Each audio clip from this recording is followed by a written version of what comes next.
Yeah, okay. Well, that happened. I guess, will you pause my video? Okay. Right. So, just back to where everyone's came from. I guess this Wi-Fi hotspot is fucking hot garbage. It keeps dying, has a shitty battery, and now I don't kick me off for no fucking apparent reason whatsoever. So, all right, cool. That's fine. All right.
I'm Nick Nimmin, and I'm a StreamYard user. For the last 6 years, I've been live streaming consistently to YouTube and Facebook and everywhere else on the internet that would have me. And during that time, I've had the opportunity to use pretty much all the live streaming software that's available. Once I discovered StreamYard and found how easy it is, I was sold right out of the gate.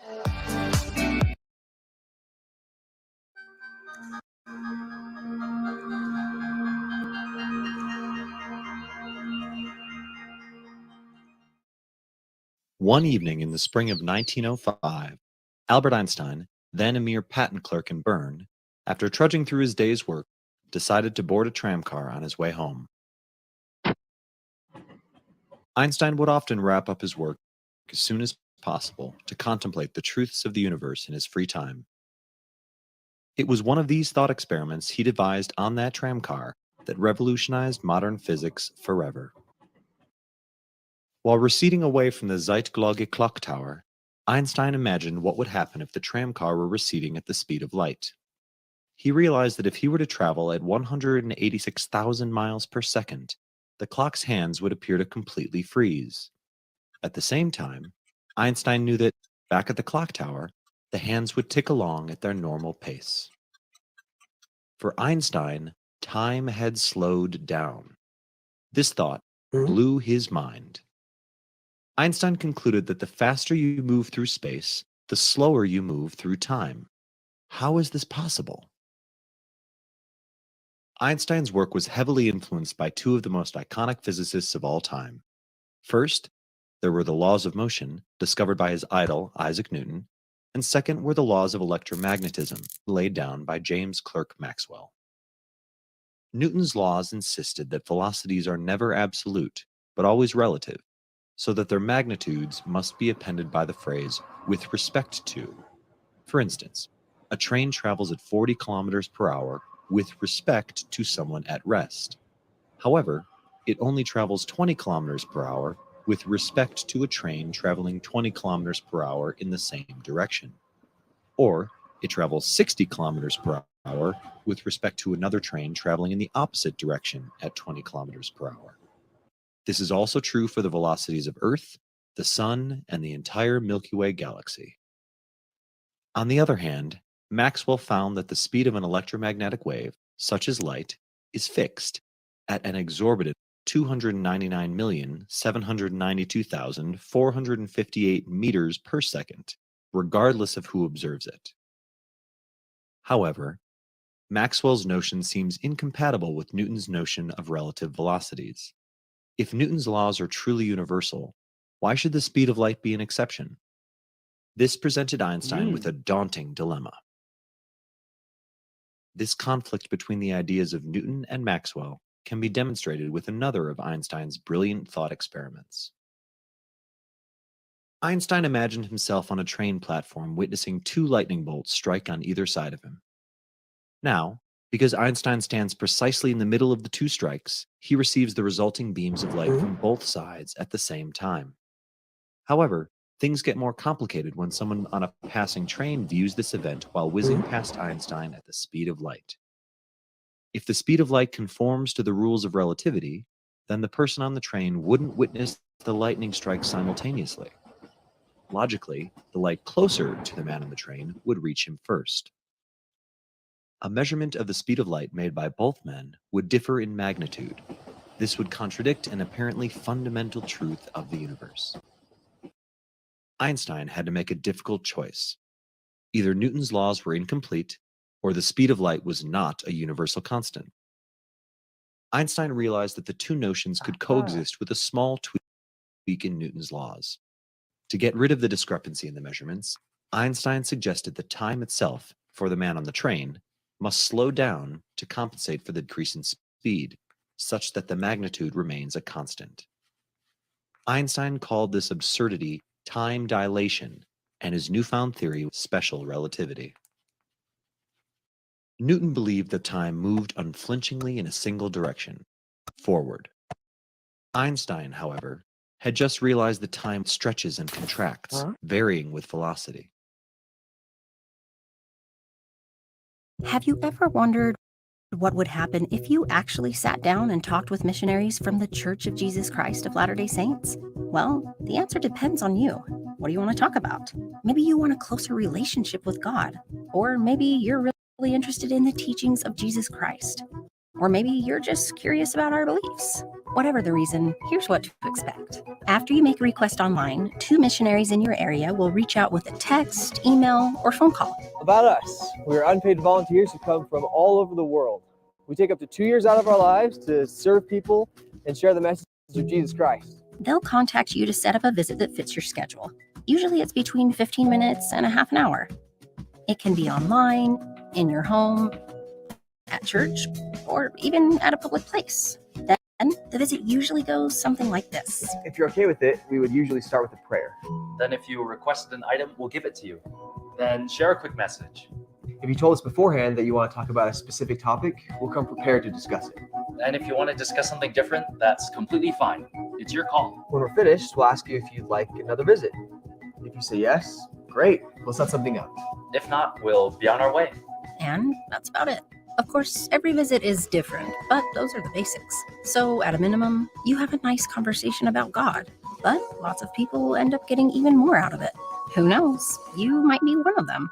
Only one way to find out.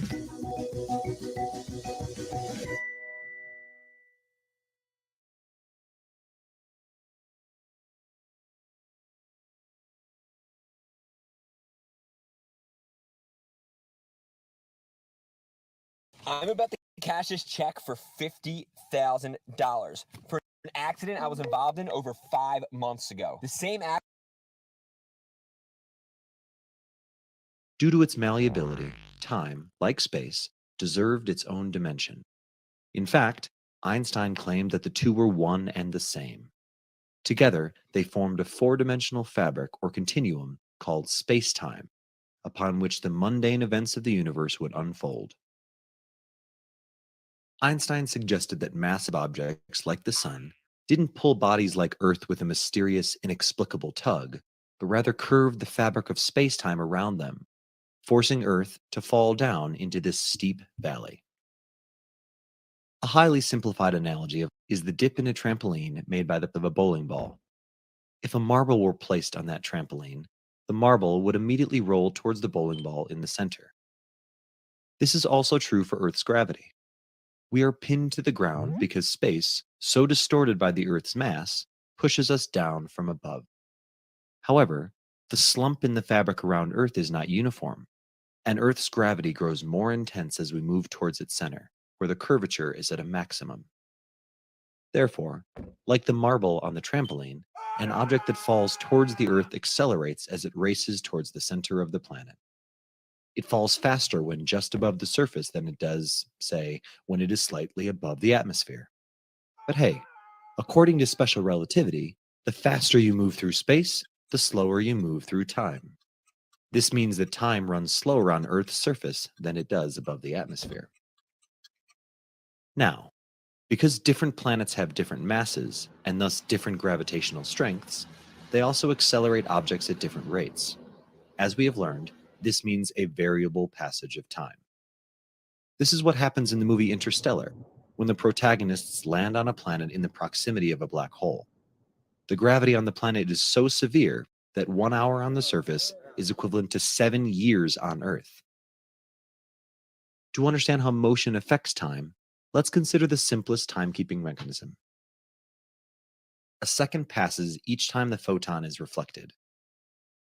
Let's imagine two people, one in a spaceship slightly above Earth's atmosphere, and the second on top of a small hill just above the Earth's surface.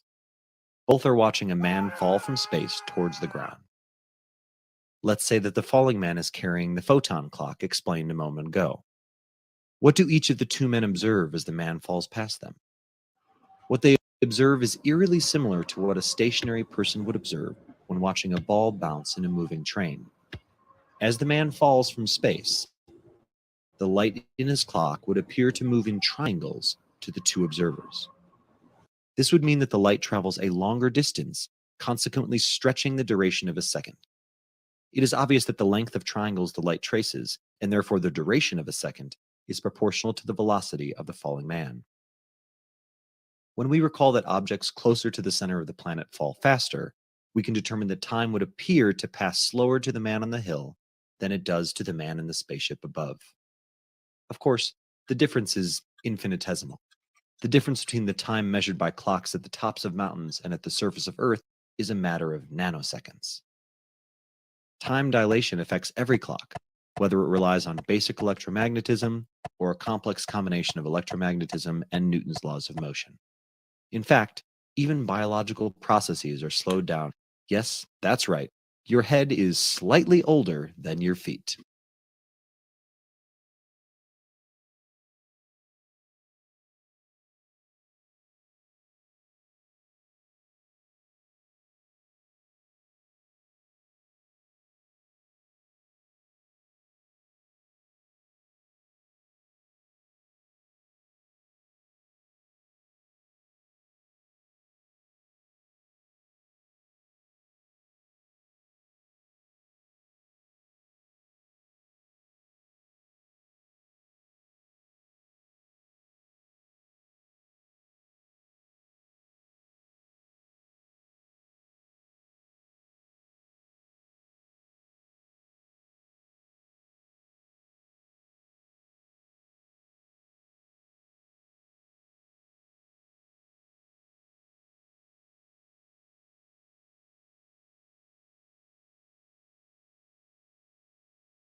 That's a good way to start it. Hello, everyone. Welcome to the Kelvy and Paul Show. Paul and Kelvy show. K comes before P. Enough of it.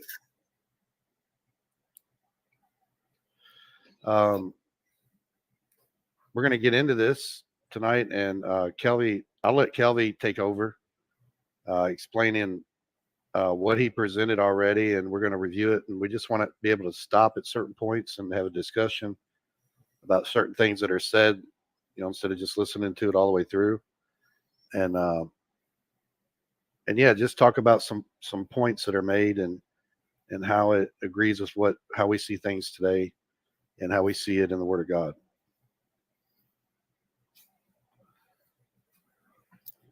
Very cool. Well, I forgot I'm also streaming this on my channel. Yes. So whatever preference anybody has, obviously. But if there's anybody happens to be chatting, just if you see other chats that you're not seeing, it's because it's on one of either me or Paul's channel.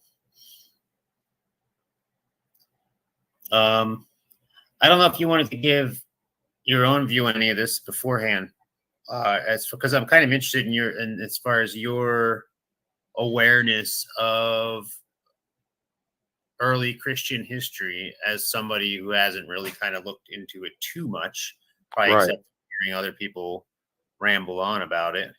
Yeah, I'm learning, Kelvy. That's the position I'm in, and I would think a lot of things it might be too early for me to say.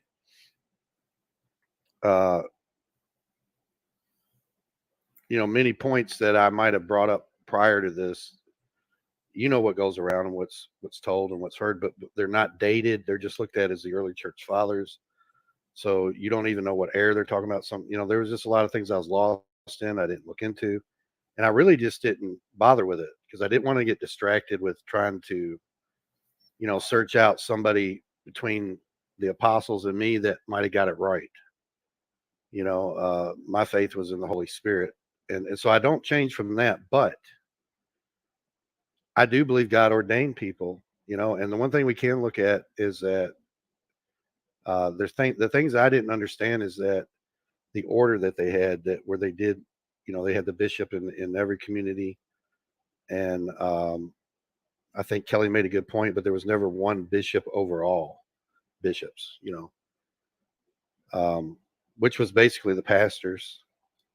And then there was those that evangelized and whatnot. And anyway, the things that I learned is that there were many that still stayed in the doctrine of Paul. And I think Kelvy's brought out quite a few of them. And so I'm still in the process of learning this. And I'm just going to be humble enough to say that I don't want to say anything too forward because I don't have enough information. So I'm still learning. Yeah, as a history nerd, the book of Acts always fascinated me, obviously, because and anybody that loves the Bible obviously should be fascinated by the book of Acts, because when you listen to what happened to the Lord, and you read the Gospels, and obviously it puts the epistles in context, but you're like, after the Lord is risen up, you're like, well, what happens next? And even after Acts, because Acts just kind of ends a bit on a slight bit of a cliffhanger. Of course, you go to Revelation and you find out what happens, but also the notion of, because when you read, you get the end of Acts, and you're like, well, what about the rest of it? And then it kind of dawned on me, well, we are the rest of it. Every single person in Christ is the rest of that story. We are Acts now, are basically what that book is. Like, we're still writing that book in a way, and and I hope nobody would ever take that the wrong way. See, for me, I never really understood when exactly did the hierarchy that was put in the church become a thing where men, took advantage of it, of course, and started becoming authoritative over the word, contradictory to the word, and with ordinances and different things that they put it, they added, and the way they worshipped, and then the Mariology and all that. If I look at the Catholic Church or the Orthodox Church, and I see all these things that they do, to worship the Lord, or when they come in together to Mass or whatever they call it, and the practices they have. But my question was always, when did it go to that? Like, when did it become corrupt where you couldn't trust it? And I would say that was the Reformation, right? No, It was actually prior to that. I think it was The Anabaptists.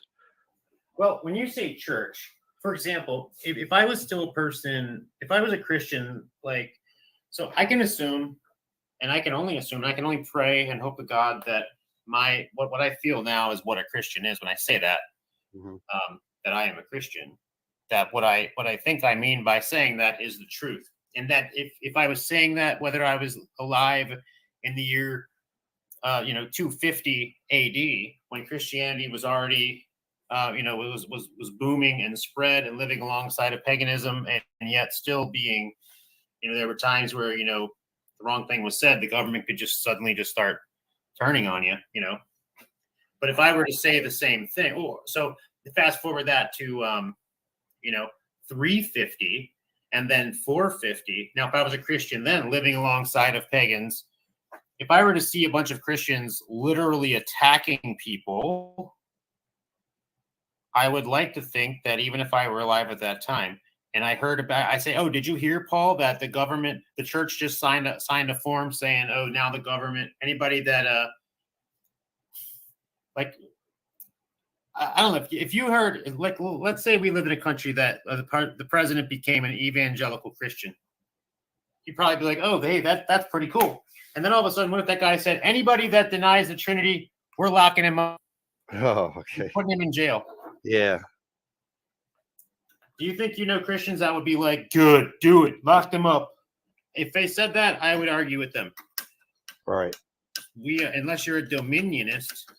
So, right. And you know what? That whole tirade, I don't necessarily remember what I was going. I think it was in response of something you asked me. I don't. When the church started, I don't think God makes it mandatory that you believe in the one true God. He wants you, even though it's true and that He wants everyone to believe in Him and know Him. I don't think He makes it mandatory for a purpose. I think there's a purpose behind that.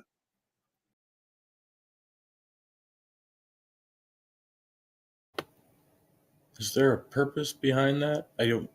It seems like there's no purpose. I don't know. I got sidetracked here. My fucking Wi-Fi hotspot is fucking garbage, and so whatever. It's whatever. Am I still muted? Okay, I did unmute. Okay. See, that's why it's a pain in the ass not having a regular microphone, but nothing I can do about it. I'm looking for the video that we've been watching, and it's just not. It's not popping. Okay, well, I think it did pop. I just don't have. I don't know. Okay, so I'll just have to find where we were in the video or something. Yeah, that's fine. I'll figure that out. So I've been watching this video, and it's not all for naught. I swear, it all has a point or something. Yeah. For some reason, we're getting over this bridge.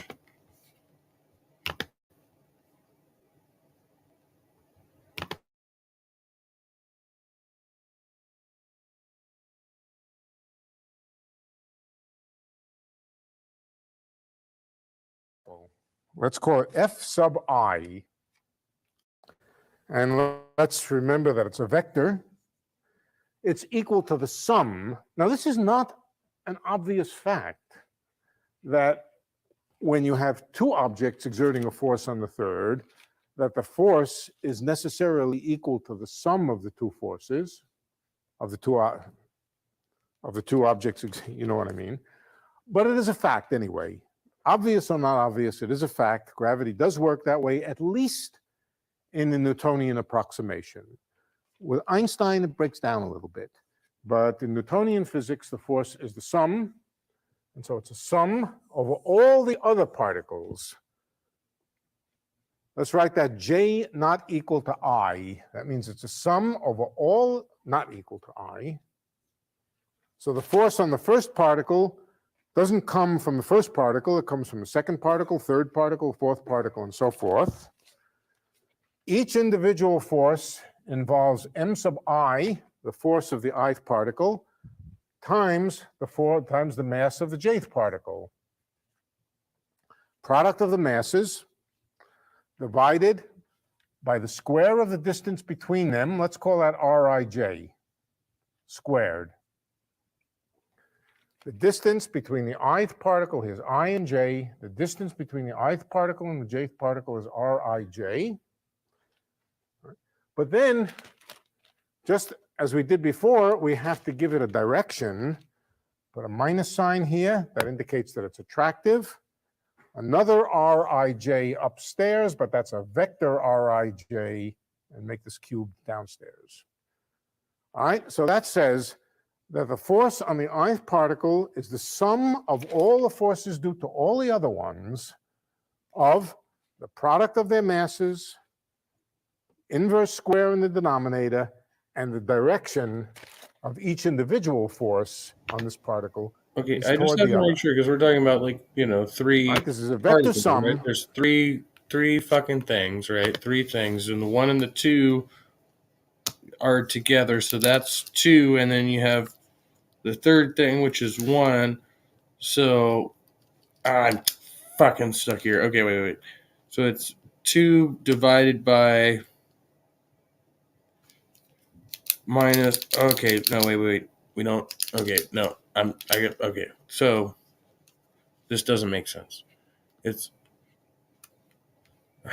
okay.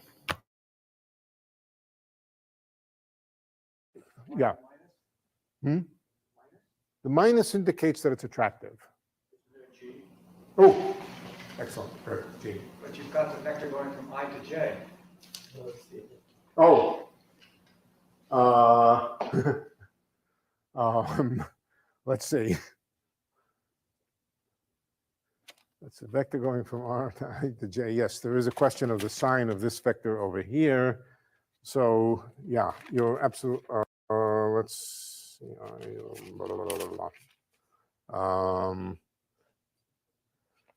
Yeah, I actually think it's, yeah, you're right. You're absolutely right. The way I've written it, there should not be a minus sign here.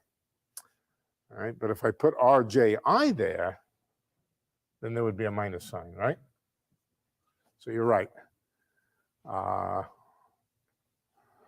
But in any case, every one of the forces is attractive. Right? And what we have to do is to add them up. We have to add them up as vectors. And so there's some resultant vector, which doesn't point toward any one of them in particular, but points in some direction which is determined by the vector sum of all the others. All right? But the interesting fact is, if we combine this is the force on the ith particle. If we combine it with Newton's equations, let's combine it with Newton's F equals ma equations, then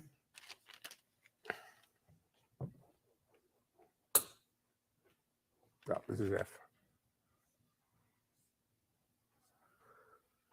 This is on the ith particle. This is equal to the mass of the ith particle times the acceleration of the ith particle. Again, vector equations. Now, the sum here is over all the other particles. We're focusing on number I. The mass of the ith particle, will cancel out of this equation. I don't want to throw it away, but let's just circle it and now put it over on the side. We notice that the acceleration of the ith particle does not depend on its mass again. Once again, because the mass occurs in both sides of the equation, it can be canceled out, and the motion of the ith particle does not depend on the mass of the ith particle. It depends on the masses of all the other ones. All the other ones come in, but the mass of the ith particle cancels out of the equation. So what that means is if we had a whole bunch of particles here, and we added one more over here, its motion would not depend on the mass of that particle. It depends on the mass of all the other ones, but it doesn't depend on the mass of the ith particle here. Okay, that's, again, equivalence principle, that the motion of a particle doesn't depend on its mass. And again, if we had a whole bunch of particles here, if they were close enough together, they would all move in the same way. Before I discuss a little more mathematics, let's just discuss tidal forces, what tidal forces are. Can I ask one question? Yeah. Once you set this whole thing into motion dynamically, Yeah. we have all different masses, and each particle is going to be affected by each one Yes, differently. yes. I think I know what you're This going to ask, means but that every particle in there is going to experience a uniform acceleration? no. The acceleration is not uniform. The acceleration will get larger when it gets closer to one of the particles.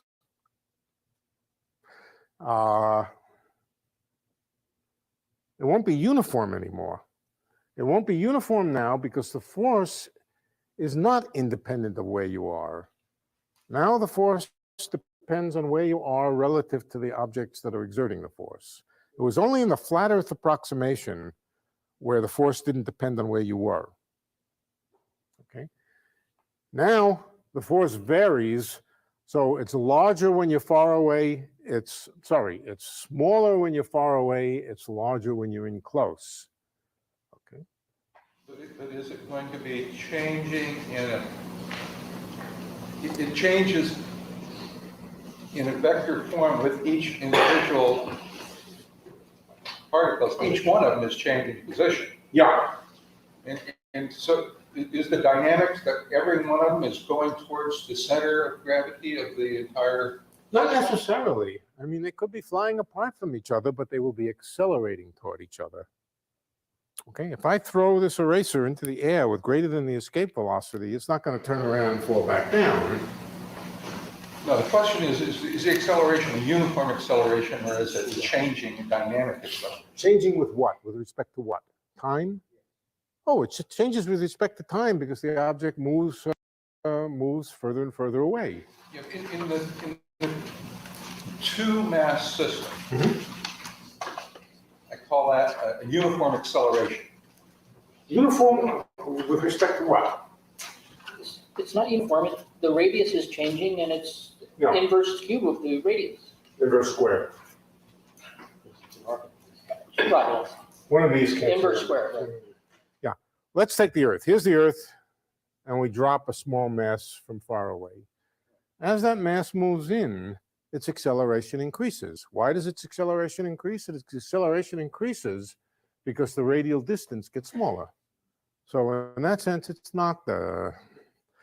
All right, now, once the gravitational force depends on distance, then it's not really quite true that you don't feel anything in a gravitational field. You feel something which is to some extent different than you would feel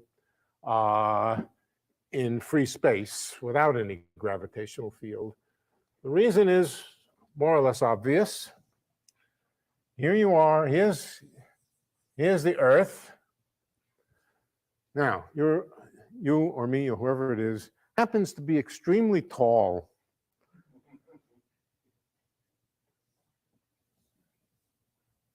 A couple of thousand miles tall.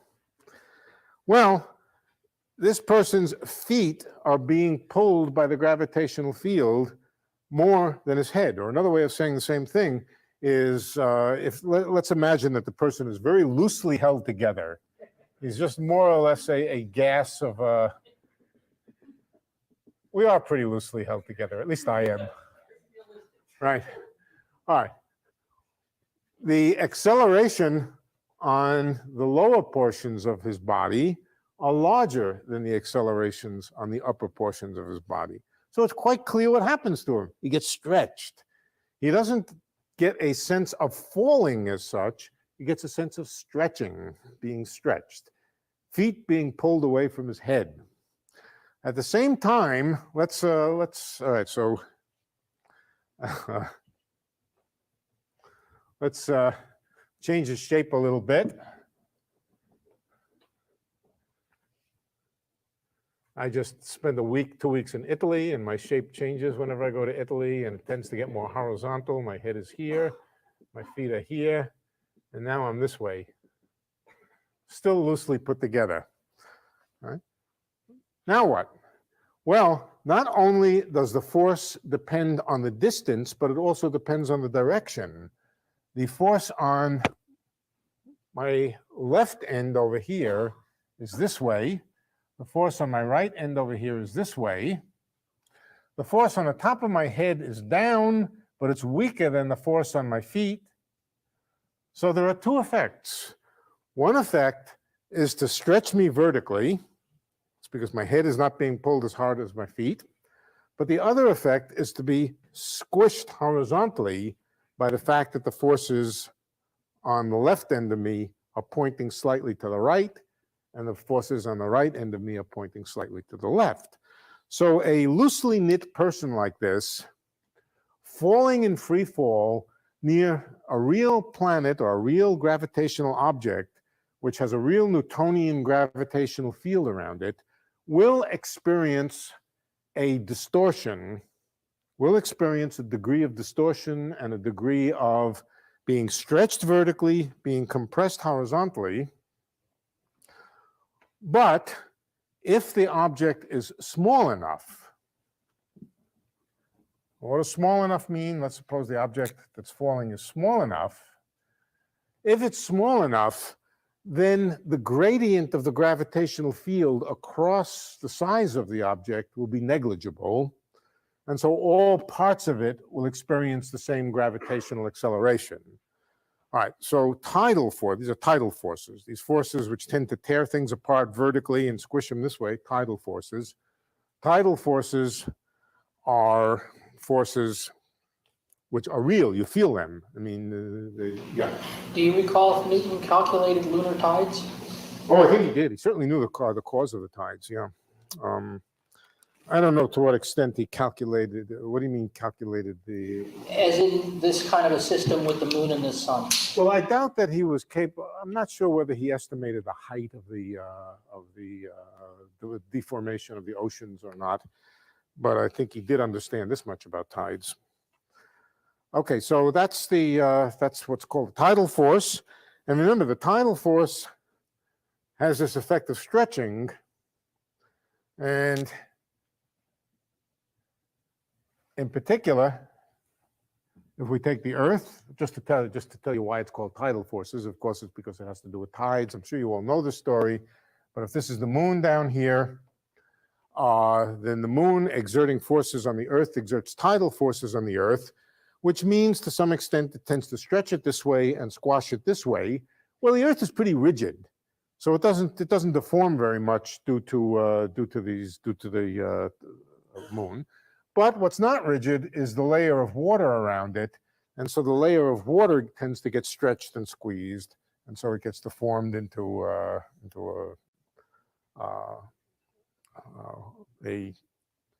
deformed shell of water with a bump on this side and a bump on that side. All right, I'm not going to go any more deeply into that I'm sure you've all seen. Okay, but let's define now what we mean by the gravitational field.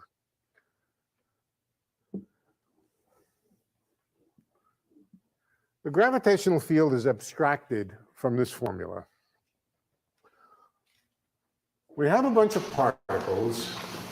Question? Yeah.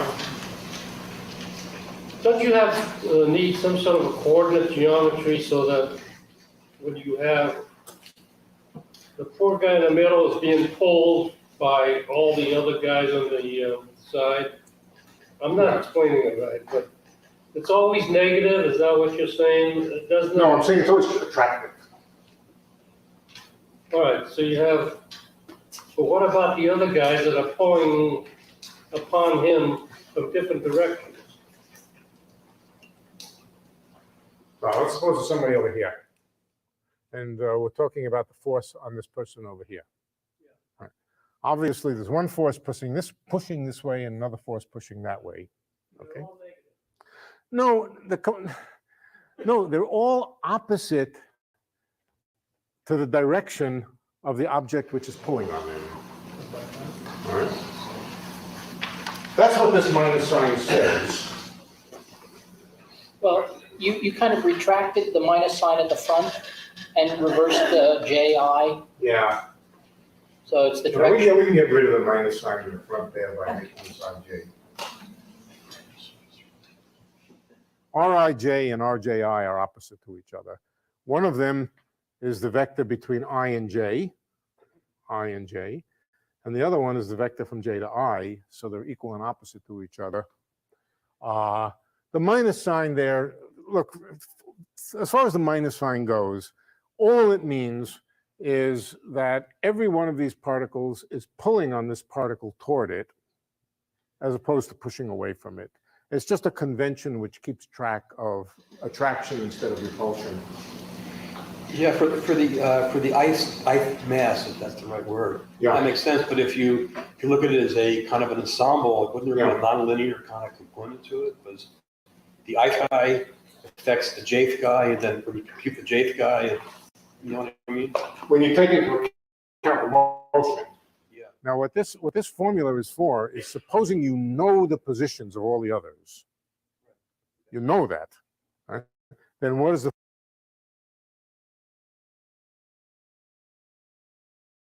force on one additional one?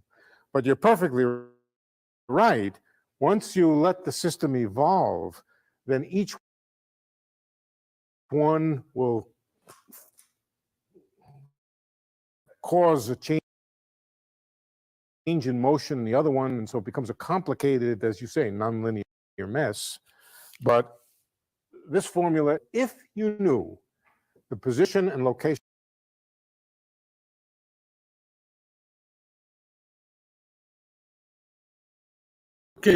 of your mom's house. Your mom's house. Coming to your mom's house. Gonna have a gangbang orgy. What? Oh, I'm sorry. No, I just interrupted myself. I'm trying to learn. This is all very confusing. These math students, they're not helpful.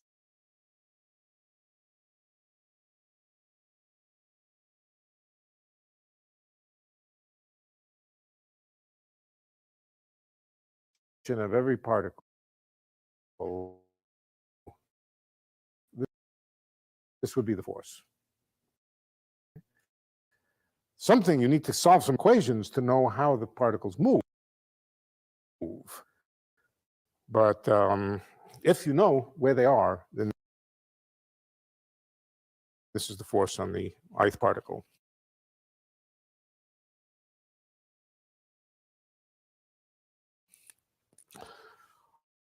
All right, let's come to the idea of the gravitational field. The gravitational field is in some way similar to the electric field of an electric. It's the combined effect of all the masses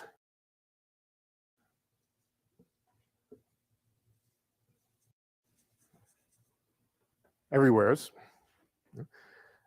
And the way you define it is as follows. You imagine one more particle. One more particle. You can take it to be a very light particle so it doesn't influence the motion of the others. Add one more particle in your imagination. You don't really have to add it. In your imagination, it's the sum of the force due to all the others. It is proportional. Each term is proportional to the mass of this extra particle. This extra particle, which may be imaginary, is called a test particle. It's a thing that you're imagining testing out the gravitational field with. You take a light little particle and you put it here and you see how it accelerates. Knowing how it accelerates is on it. In fact, it just tells you how it accelerates. And you can go around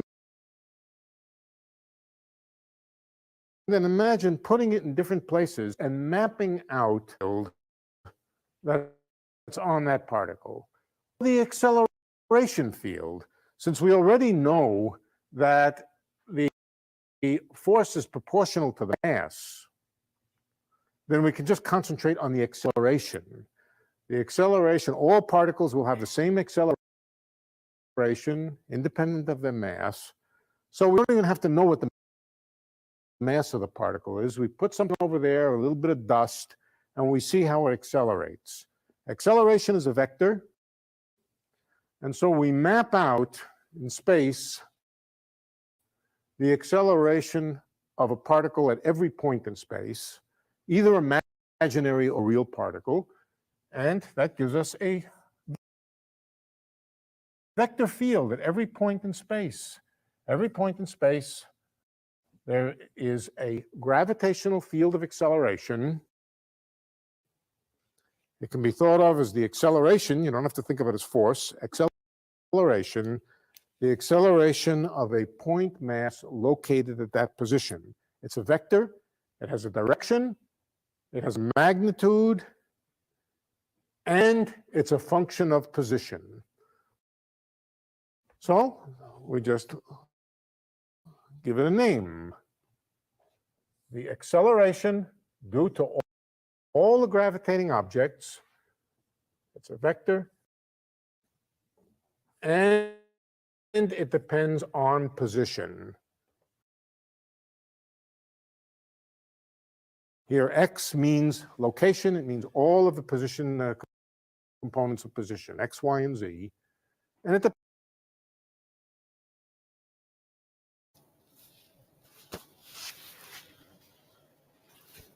All right, break time. I gotta go get the laundry out.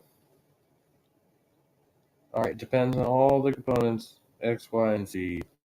Okay, each one of the components are okay. No, I get it. I'm totally here. I understand.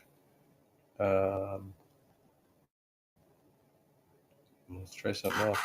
I've never heard this one before. And now some tragic local news. We have a report of another murder tonight. A girl has been found dead in Hyde Park. Her body was badly mutilated. Because of these murders, that all women stay inside their homes after dark this evening. If you must go out, please have someone accompany you. Keep your doors locked.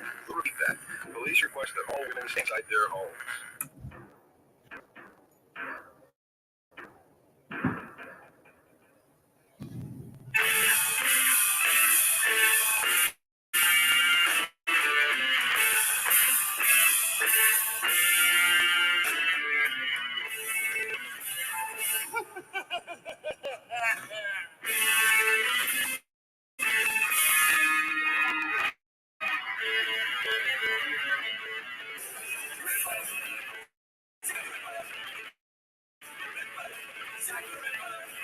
There's a man walks the streets of London late at night. He's got long black hair and his pants are tight. Well, he really cuts it up when the lights go down. Time he likes to shop around. Well, he walks down the street and meets, you sure I named Mary Kelly?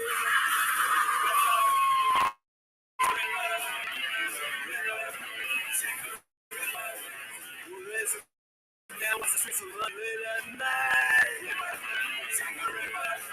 He's got a long black cloak and a one-tack my eye. Well, I put it in my eye.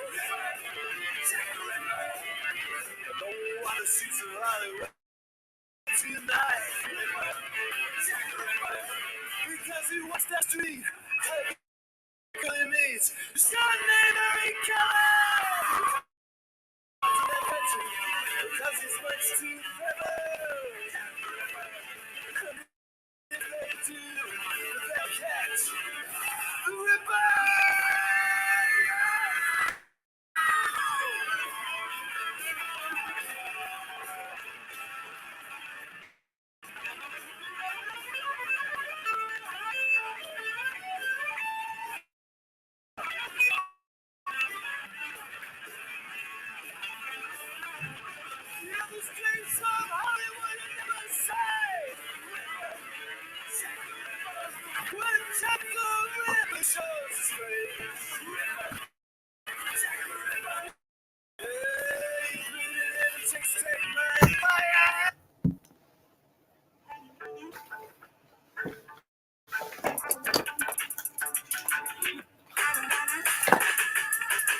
turn your back on me, don't ever let me down.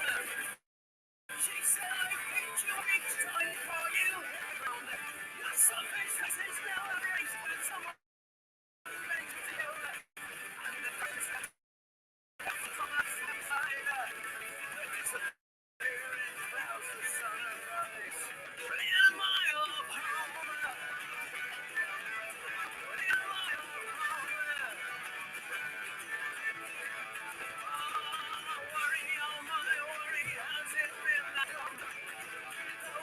Keeps on blowing, but the shields on guard. This empty frame cannot explain until the left inside. So sing to me a song from yesterday. When laughter filled the tears that we don't make. Don't ever let me down. He said I hate you each time you go down. Your selfish face is now erased when someone mentions you. If only you had seen what I see. And turn the corner where you would have been. But in my love home. In my love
like it. Yep, it's mine. The prices blow my mind. I feel so rich, yeah. I feel like a billionaire. I'm shopping like a billionaire. I'm shopping like a billionaire. I'm shopping like a billionaire. I get it straight. I'm shopping like a billionaire. Down and shop like a billionaire.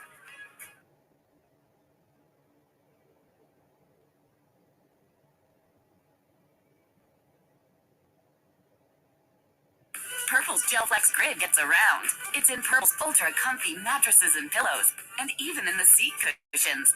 The grid goes everywhere you do for pressure relieving support that never sleeps. Click the link to shop.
Find great brands at great prices every day at Nordstrom Rack.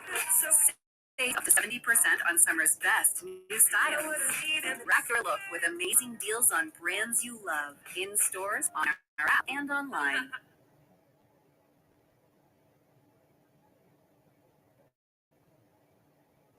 Junk sleep has Mia traveling down the boulevard of boyfriends past. He's also my doctor. During Mattress Firm's Memorial Day sale, get a king for the price of a queen and save up to $700. Plus, get a free adjustable base. Shop now at Mattress Firm.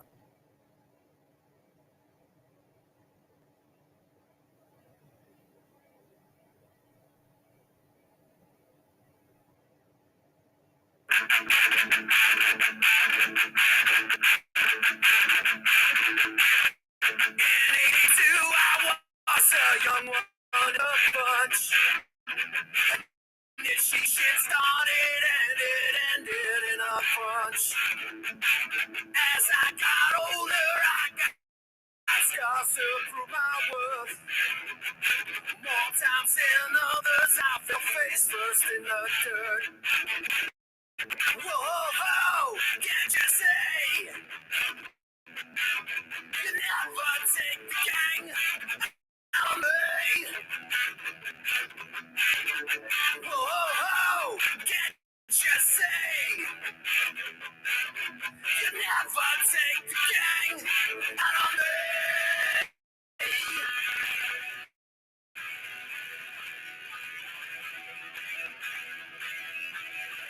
Fronting up back on walls, I was nose up to the front. I preyed on the weekend soldiers who couldn't take the hunt. Like Julius Caesar waited for a knife stuck in his back. Well, I stood so proud and tall and I walked out like that. Whoa, can't you see? You never take the gang out on me now. Whoa, can't you see? You never take the gang out on me now.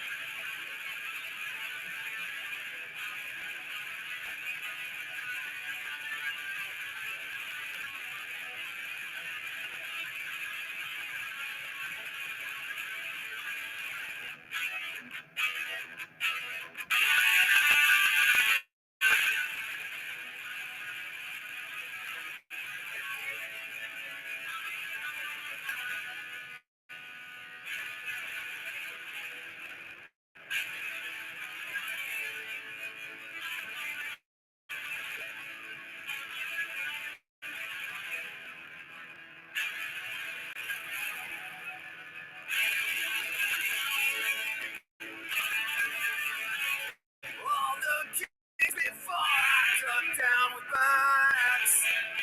Well, I stood on top of this world alone without a scratch. With another victory, I passed right under the sun. My war was over, but a new one has begun. Whoa, can't you say? You'll never take the gang out of me now. Whoa, can't you say? You'll never take the gang out of me.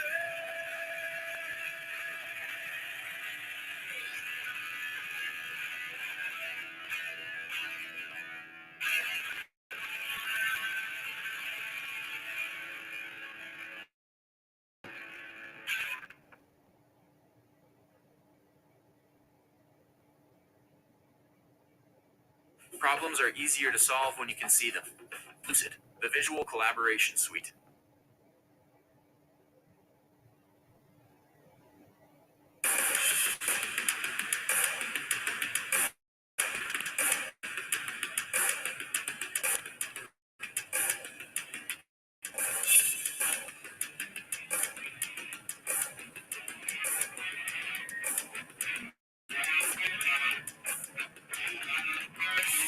Yesterday, they told me you were God. It's no more. Well, monkey on my back, aching in my bones. I forgot you said one day you walk alone. I said that is you. That made me wrong. Am I your weak man? Are you feeling strong? My heart was blinded. It's bloody red. A hole in my heart. A hole in my head. Wanna be well, so help me then. Well, you turn my feet. It's my mind over there.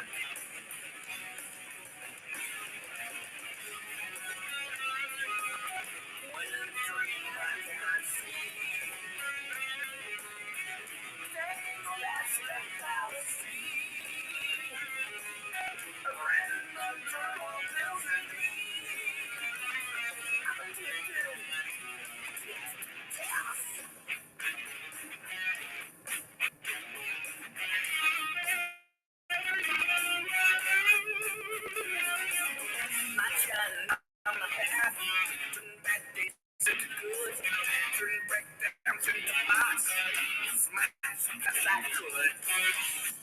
My brain was laid forward, my head was split.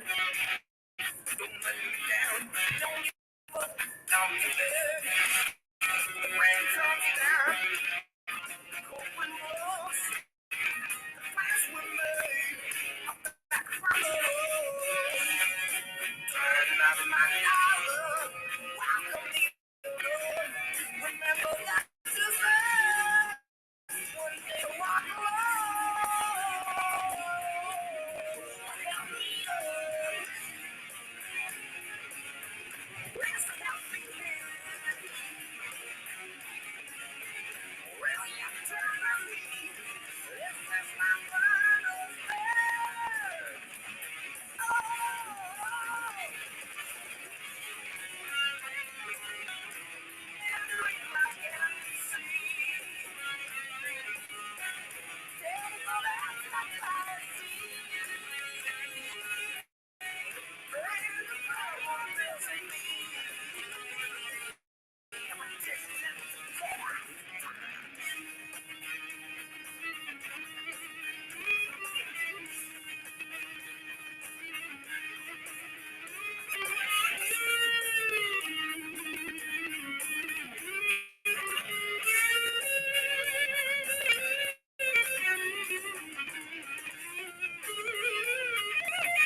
course, Ape always falls asleep.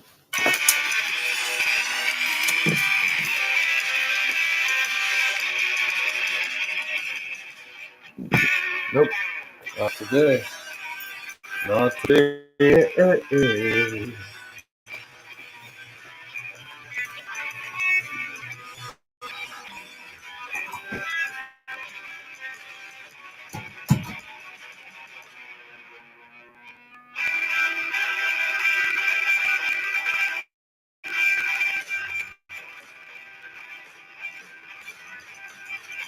Restless feeling comes up me tonight. Walk away. I try to hold up my will it's like a tide. Trying to like a bomb to fame. Pleasure and destruction are both the same. Won't you join my team? It's not the way the devil's game. There's something about tonight. There's something in the air. There's an ocean of flame. I can feel it burning somewhere. And if there's such a place, that's a place that you'll find me. I can hear the fire calling. I wanna take you there. Can you hear the fire calling? I'm going down and see the fire. Won't you come with me? I'm going down to the sea of fire. Baby, won't you come? Cause your man is one eternity. A torment of sorrow. And so we sail into the sea of fire. Now we won't be long.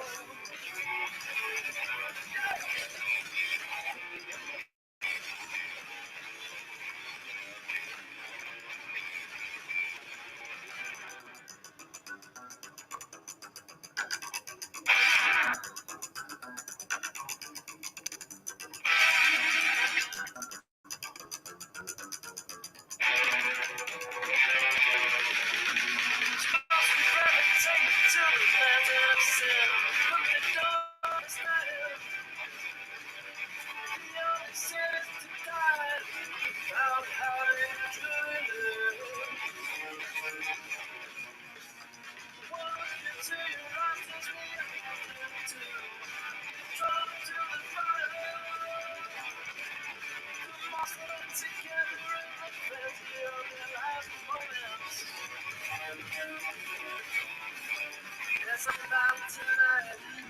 There's something in the air. There's an ocean of flame. I can feel it burning somewhere. And there's such a place. That's a place that you'll find me. I can hear the fire calling. I wanna take you there. Can you hear the fire calling? I'm gonna down here and see the fire. Won't you come with me? I'm going down to the sea of fire. Baby, won't you come? Catch the light as one that eternity. A torment of sorrow. And so we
I still remember my infatuation with all your splendor, nostalgic vibrations suffocating me.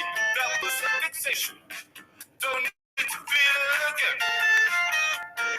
Just stop pretending and quit your speculating. I'm not offended, my head's just saturated. Can't even call you my friend. Take it away.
Now what's this movement?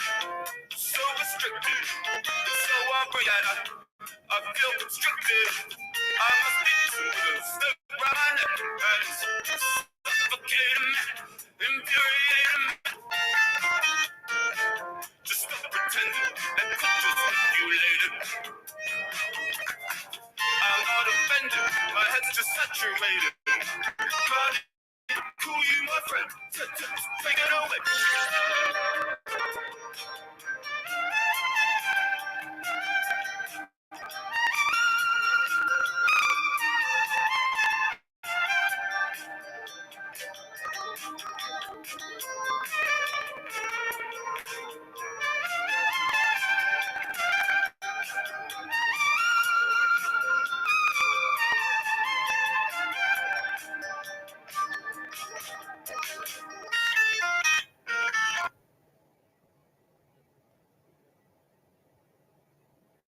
Ever since I was a kid, I've always wanted to be a creative. With the job that I had, I felt myself getting further away from the things that I really valued. I came across the Google UX Design Certificate. You're getting a lot of your lessons straight from Google employees, which was extremely valuable, and you're really building out a portfolio. Thanks to the Google UX Design Certificate, I got the job I love as a UX designer. I feel like I'm doing purposeful work. Get flexible online training for in-demand jobs and achieve what matters to you. It starts with a Google Career Certificate.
But we find ourselves in the same old mess, drinking fucking lullabies.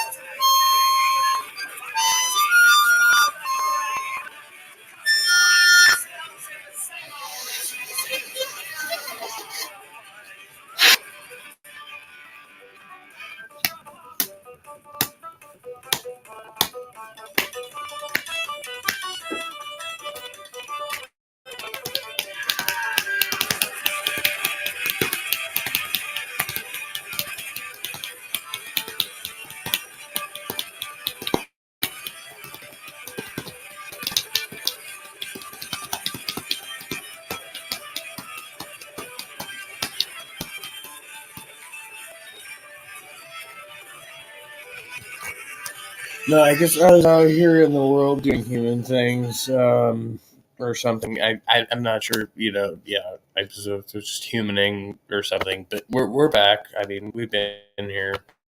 We're not. And it depends on all the other masses in the problem.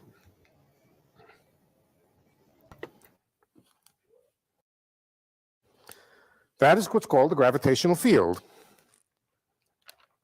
It's very similar to the electric field, except the electric field is force per unit charge. It's the force on an object divided by the charge on the object. The gravitational field is the force on the object divided by the mass on the object. Since the force is proportional to the mass, the acceleration field doesn't depend on which kind of particle we're talking about. All right, so that's the idea of a gravitational field. It's a vector field, and it varies from place to place. And of course, if the particles are moving, it also varies in time. If everything is in motion, the gravitational field will also depend on time. We can even work out what it is. We know what the force on the ith particle is. Right? The force on a particle is the mass times the acceleration. So if we want to find the acceleration, let's take the ith particle to be the test particle. Little I represents the test particle over here. Let's erase the intermediate step over here and write that this is mi times ai, but let me call it now capital A, the acceleration of a particle at position x is given by the right-hand side. And we can cross out the mi because it cancels from both sides. So here's a formula for the gravitational field at an arbitrary point due to a whole bunch of massive objects. A whole bunch of massive objects. An arbitrary particle put over here will accelerate in some direction that's determined by all the others, and that acceleration is the gravitation. The definition is the definition of the gravitational field. Okay, let's take a little break. We usually take a break at about this time, and I recover my breath. To go on, we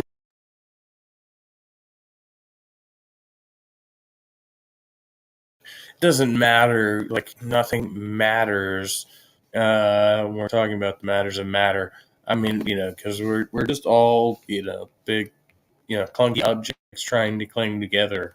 And then there's like force and acceleration. And I made a note about something, but I don't know what this means. What does this mean? Damn it. Okay. What? Huh? No, I'm having a good time. It's a lovely Monday evening. I have shit to do tomorrow. Shit to do, people to fuck. What? Oh, I'm sorry. No, I don't have any people to fuck. I'm working on it though. Just let me know if you want to get fucked, and we'll try to make an arrangement. I have condoms. I love people. People are amazing.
Toddlers love the best because they Yeah, are smart. yeah. They'll believe anything you tell them. So grapes are Exactly. candy until further notice. Right, Mom right. save on free delivery plus so much more. We need a little bit of fancy mathematics. We need a piece of mathematics called Gauss's theorem. And Gauss's theorem involves integrals, derivatives, divergences, and we need to spell those things out. They're a central part of the theory of gravity, and much of these things we've done in the context of electrical forces. In particular, the concept of divergence of a vector field. So I'm not going to spend a lot of time on it. If you need to fill in, then I suggest you just find any little book on vector calculus and find out what a divergence and a gradient and a curl. We won't do curl today. what those concepts are and look up Gauss's theorem. And they're not terribly hard, but we're going to go through them fairly quickly here since we've done them several times in the past. All right. Imagine that we have a vector field. Let's call that vector field A. It could be the field of acceleration, and that's the way I'm going to use it. But for the moment, it's just an arbitrary vector field, A. It depends on position. When I say it's a field, the implication is that it depends on position.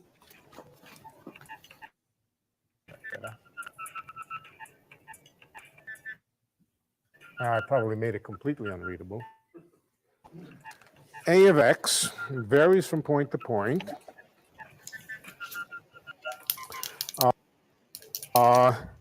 And I want to define a concept called the divergence of the field. Now, it's called the divergence because what it has to do is the way the field is spreading out away from a point. For example, a characteristic situation where we would have a strong divergence for a field is if the field was spreading out from a point like that.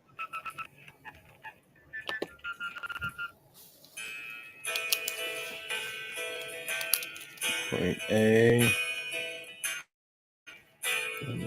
Things spreading out. These are divergence. D, D, D, D, D, D. Okay, so now we get this. He's making it worse. He's making it worse, isn't he? No, just A equals 1, 2, 3, 4, 5, 6. How many divergent points does this one point? Shit. Fuck. My brain's broken. Completely confused. I have no idea what's going on.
Damn, that was good. Why are there 2 extra seats? Oh, I wanted it. Okay. Okay. Richard, do it. Let's check it out. I feel like we have to. We have to. We must do this. Then we'll come back. Baby, what is all this? I was drinking my action water and I could see it. It was like a vision. Whose vision? What vision? Right up here. Something that's more important Take action. than everything else in our fellow humans. That's like the most important thing sometimes. I don't know. For some reason. I don't know. It just seems important. Maybe it's just me. That's incorrect. There's Richard's video. Is going to open it up.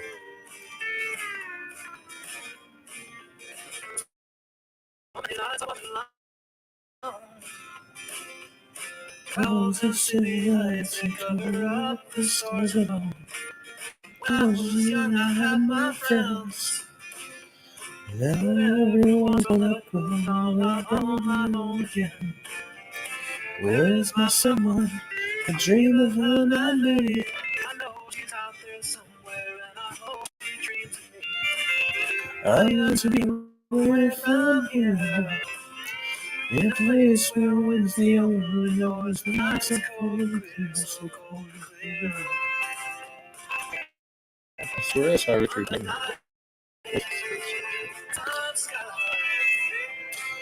It was a time as you put your hand in mine under the night time sky.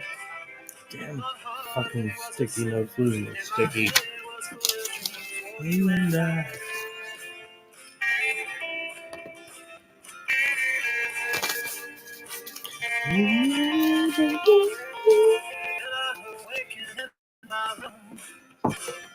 I realize that I've got nowhere and days coming soon. Don't know how much more I can face. Oh, something's got to change for me. I've got to find a way back to that place. Under the night, top sky, my spirit was a song as you put your hand in mine. Under the night, top sky, my heart was a singing and my head was a dream for you and I. Almost. A little off key there, but almost.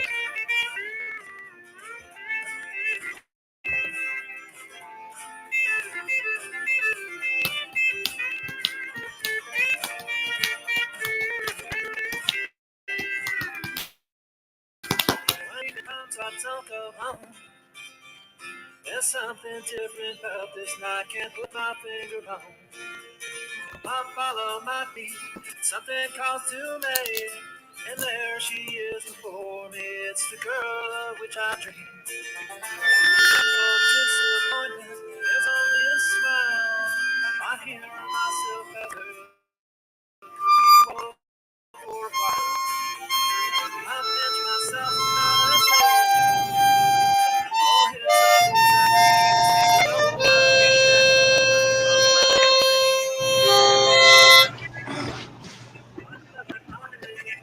respect to you all. Welcome to my 55th birthday. And if you happen to have a birthday today, happy birthday. And if you happen to have a birthday at all, happy birthday. So,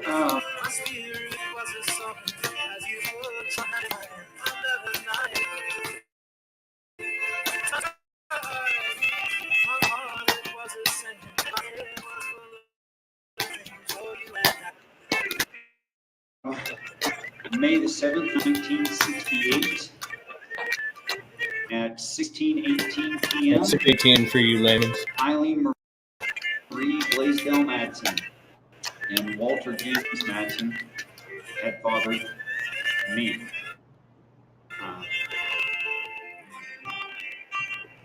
Little tiny me. I was the 6th out of 7 kids my mom had. True story. What a trooper. So I want to challenge and inspire you. And I hope this does that.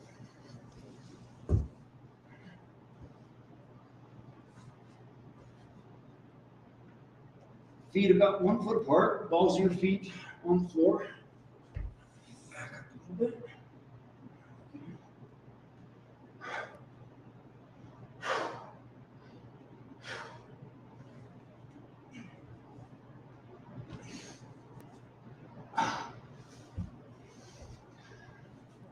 Yeah, it's only 2, but I am 55 years old.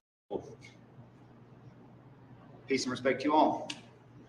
Until next time, GoPro stop.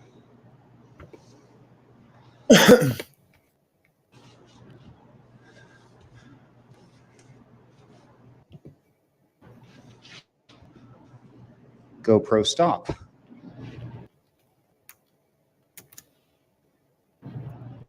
It doesn't want to stop.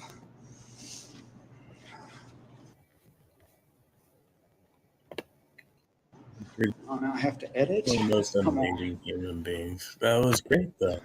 I mean, I fucking respect shit out of that, 'cause I don't think I can do one of those right now. And I'm only, 20 minus this fucking guy. He could still do it. So, no fucking judgment whatsoever.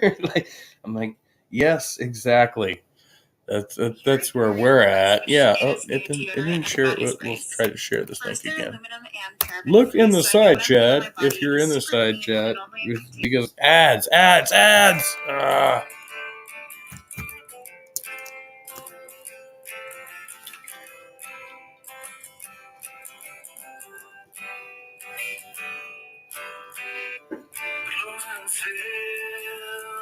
Everything must go, nothing left behind, no wild oats to sow. It's out of my way, I'm done now, you see. You took the meat, but not my bones. Now throw away your key. Foot out the door, persistent. You are frozen in time. Oh, I love you slips out of my mind. So sail, set sail, little bird. Let's go and set sail. Set sail, set sail, little bird. Just go and set sail.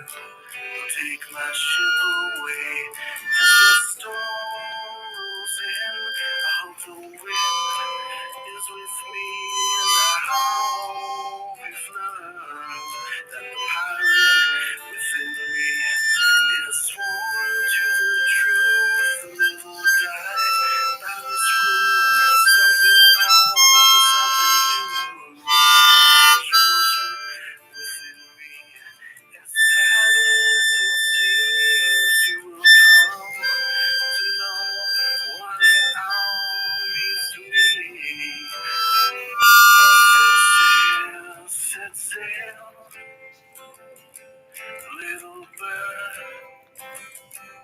Just go and set sail. Set sail, set sail. Little bird, you just go now and set sail. Some pictures and some memories, ones I can't forget. On the crest of my black heart, you best not forget that the pirate never loses. He always collects one way or another. Now you can clear up all your regrets of the time you set sail with that pirate from the sky. You'll remember him until that day that you die. Set sail, little bird. Now come on, just set sail. Set sail,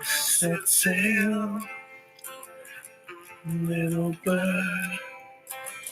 Now I want you to set sail. Set sail, oh, little bird. Now I want you to set sail. That's Travis Pangburn at Pangburn Music. Much love over there. The fucking guy's amazing too. Fucking love this guy. Always listen to his shit.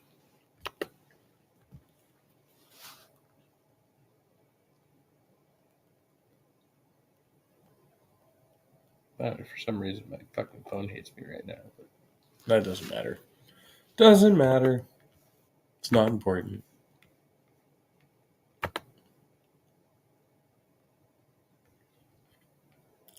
The people have seen. The people will judge.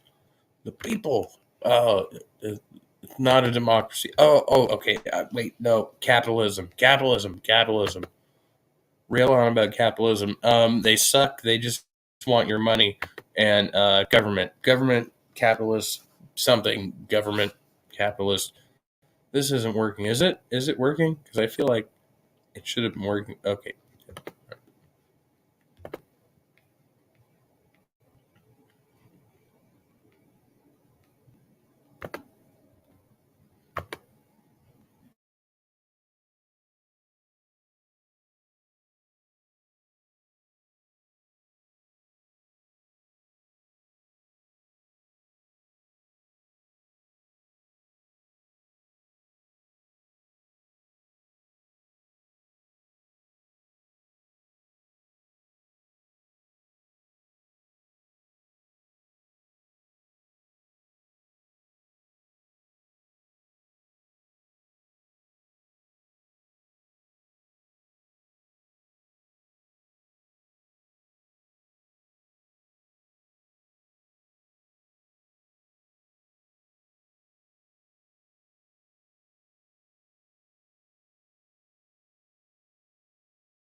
The field is diverging away from the point.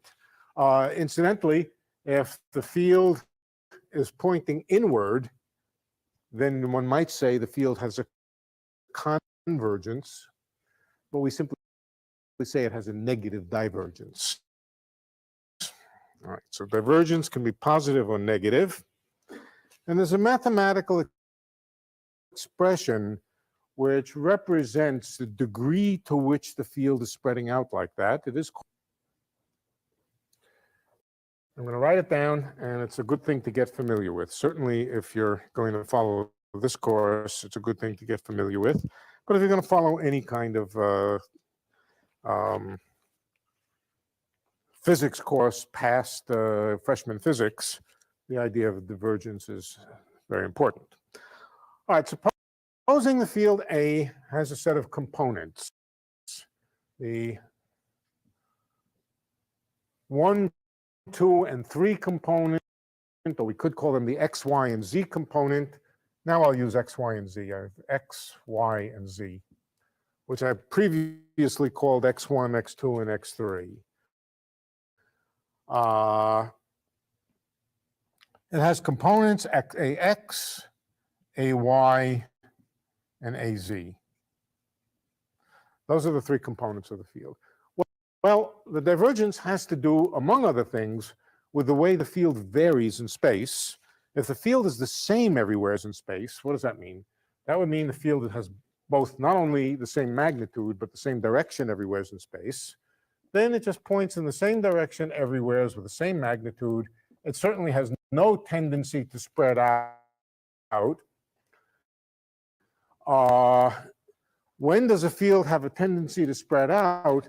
When the field varies. For example, it could be small over here, growing bigger, growing bigger, growing bigger, and we might even go in the opposite direction and discover that it's in the opposite direction and getting bigger in that direction.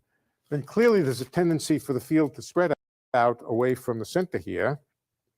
The same thing could be true if it were varying in the vertical direction, or if it were varying in the other horizontal direction.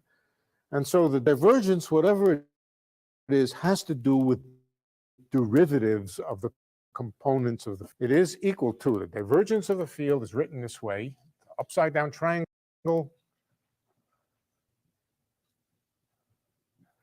And the meaning of this symbol, the meaning of an upside down triangle is always that it has to do with the derivatives, the three derivatives, the three partial derivatives, derivative with respect to x, y, and z. And this is by definition the derivative with respect to x of the x component of A plus the derivative with respect to y of the y component of A plus the derivative with respect to z of the z component of A. Okay.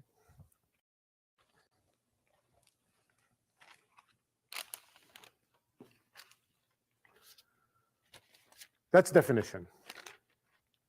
What's not a definition is a theorem, and it's called Gauss's theorem.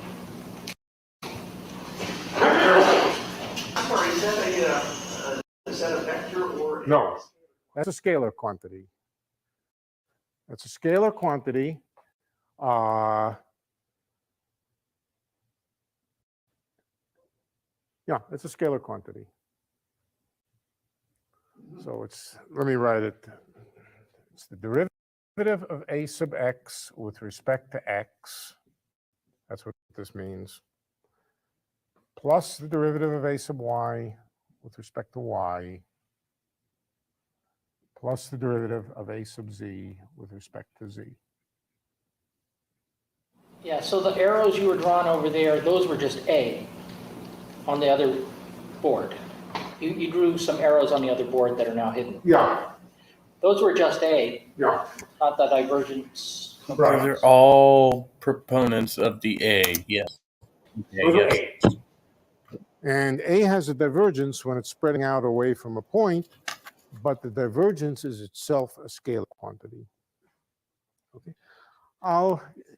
Let me try to give you some idea of what divergence means in a context where you can visualize it.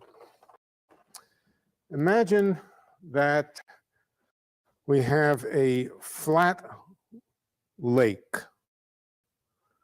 All right, just a water, thin, a shallow lake, and water is coming up from underneath. It's being pumped in from somewhere underneath. What happens if the water is being pumped in? Of course, it tends to spread out. Let's assume that the depth can't change. We put a lid over the whole thing so it can't change its depth. We pump some water in from underneath, and it spreads out. Okay, we suck some water out from underneath, and it spreads in. It anti-spreads. It has so the spreading water has a divergence. The water coming in toward the place where it's being sucked out, it has a convergence or a negative divergence. we can be more precise about that. We look down at the lake from above, and we see all the water is moving, of course. It's moving. If it's being pumped in, it's moving. And there is a velocity vector. At every point, there is a velocity vector. So at every point in this lake, there's a velocity vector. And in particular, if there's water being pumped in from the center here, right? Underneath the bottom of the lake, there's some water being pumped in. The water will spread out away from that point. Okay. And there'll be a divergence where the water is being pumped in. Okay. If the water is being pumped out, then exactly the opposite, the arrows point inward, and there's a negative divergence. If there's no divergence, then, for example, a simple situation with no divergence, that doesn't mean the water is not moving, but a simple example with no divergence is the water is all moving together. You know, the river is simultaneous, the lake is all simultaneously moving in the same direction with the same velocity. It can do that without any water being pumped in. But if you found that the water was moving to the right on this side and the left on that side, you'd be pretty sure that somewhere in between, water had to be pumped in, right? If you found water was spreading out away from a line, this way here and this way here, then you'd be pretty sure that some water was being pumped in from underneath along this line here. Well, you would see it another way. You would discover that the x component of the velocity has a derivative. It's different over here than it is over here. The x component of the velocity varies along the x direction. So the fact that the x component of the velocity is varying along the x direction is an indication that there's some water being pumped in here. Likewise, if you discovered that the water was flowing up over here and down over here, you would expect that in here somewhere some water was being pumped in. So derivatives of the velocity are often an indication that there's some water being pumped in from underneath. That pumping in of the water is the divergence of the velocity vector. Now, the water, of course, is being pumped in from underneath. So there's a direction of flow, but it's coming from underneath. There's no sense of direction. Well, okay, that's what divergence is. The diagrams you already have on the other board behind there, Yeah. with the arrows, Yeah. I think is. Yeah. Okay. If you take, say, the rightmost arrow and you draw a circle between the head and tail in between, then you can see the in and the out. The in arrow and the out arrow of a circle right in between those two. And let's say that's the bigger arrow is created by a steeper slope of the stream. Oh, it's just faster. It's going faster. It's going faster. Okay. And because of that, there's a divergence there that's basically, it's sort of the difference between the in and the out. Right, that's right. That's right. If we draw a circle around here, we would see that since the water is moving faster over here than it is over here, more water is flowing out over here than is coming in over here. Where's it coming from? It must be pumped in. The fact that there's more water flowing out on one side than is coming in from the other side must indicate that there's a net inflow from somewhere else, and the somewhere else would be from the pumped in water from underneath. So that's the idea of divergence. Could it also be because it's thinning out? Would that be a crazy example, like the lake got shallower? Yeah, well, okay, all right, so let's be very, very specific now. I kept the lake having an absolutely uniform height, and let's also suppose that the density of water is an incompressible fluid. It can't be squeezed, it can't be stretched. Then the velocity vector would be the right thing to think about then. Yeah, but you could have, no, you're right. You could have a velocity vector having a divergence because the water is, not because water is flowing in, but because it's thinning out. Yeah, that's also possible. Okay, but let's keep it simple. All right, and you can have the idea of a divergence makes sense in 3 dimensions just as well as 2 dimensions. You simply have to imagine that all of space is filled with water, and there are some hidden pipes coming in, depositing water in different places so that it's spreading out away from points in 3-dimensional space. In 3-dimensional space, this is the expression for the divergence.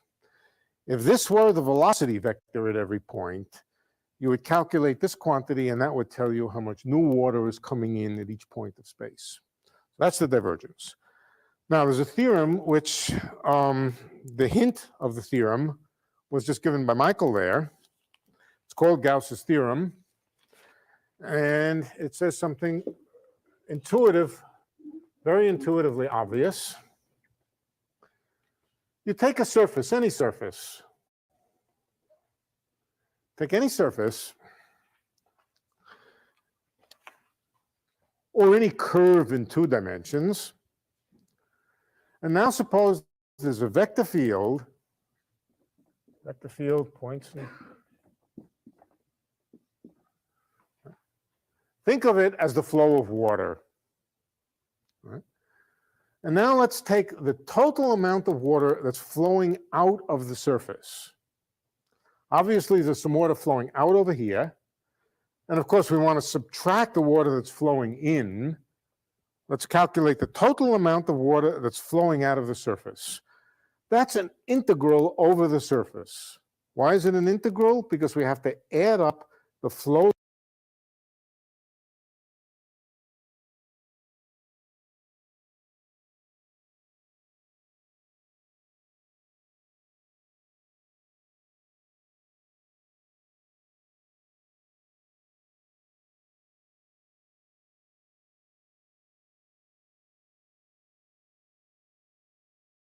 flows of water outward, where the water is coming inward, that's just negative flow, negative outward flow. We add up the total outward flow by breaking up the surface into little pieces and asking how much flow is coming out from each little piece here. How much water is passing out through the surface. Okay. If the water is incompressible, incompressible means its density is fixed, and furthermore, the depth of the water is being kept fixed. There's only one way that water can come out of the surface, and that's if it's being pumped in, if there's a divergence. Right? The divergence could be over here, could be over here, could be over here, could be over here. In fact, anywhere where there's a divergence will cause an effect in which water will flow out of this region here. So there's a connection. There's a connection between what's going on the boundary of this region, how much water is flowing through the boundary on the one hand, and what the divergence is in the interior. There's a connection between the two, and that connection is called Gauss's theorem. What it says is that the integral of the divergence in the interior, that's the total amount of flow coming in from outside, from underneath the bottom of the lake, the total integrated, and now by integrated, I mean in the sense of an integral, the integrated amount of flow in, that's the integral of the divergence, the integral over the interior. In the 3-dimensional case, it would be integral dx dy dz over the interior of this region of the divergence of A. If you like to think of A as the velocity field, that's fine, is equal to the total amount of flow that's going out through the boundary. And how do we write that? The total amount of flow that's flowing outward through the boundary, we break up, let's take the 3-dimensional case, we break up the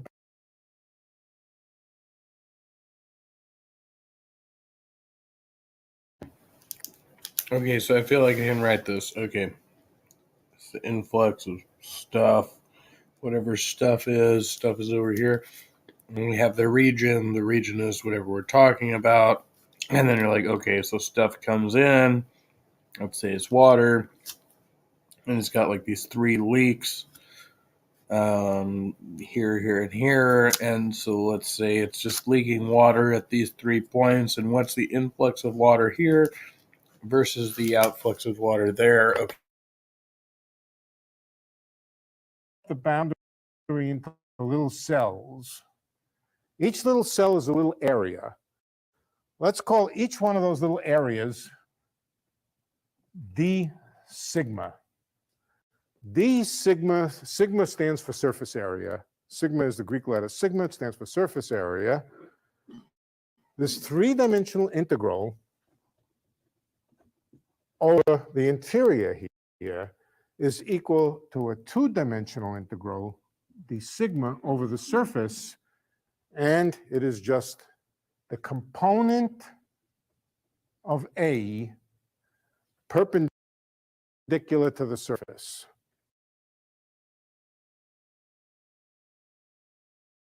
Just want to make sure all same page here. So stuff equals A, and they're all perpendicular to the surface of the thing where things are coming in and going out. Sort of, I don't know, something like that. And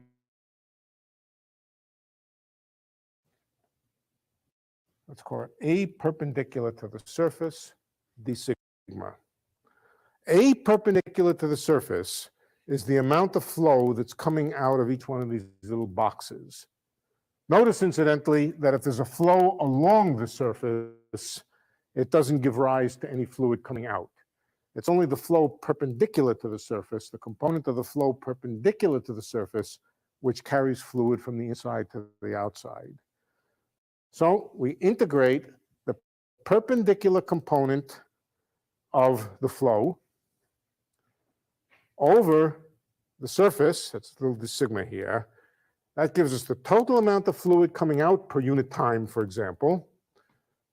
And that has to be equal to the amount of fluid that's being generated in the interior by the divergence. This is Gauss's theorem, the relationship between the integral of the divergence on the interior of some region and an integral. so I see what you're saying here now. In my model, the A was raised above, but it should be equal to the region. If it's equal perpendicular to the region, then we're talking about, okay, lower and higher levels of stuff going in and where they, okay, yeah, okay, I get that. Integral over the boundary where it's measuring the flux, the amount of stuff that's coming out through the boundary. Fundamental theorem.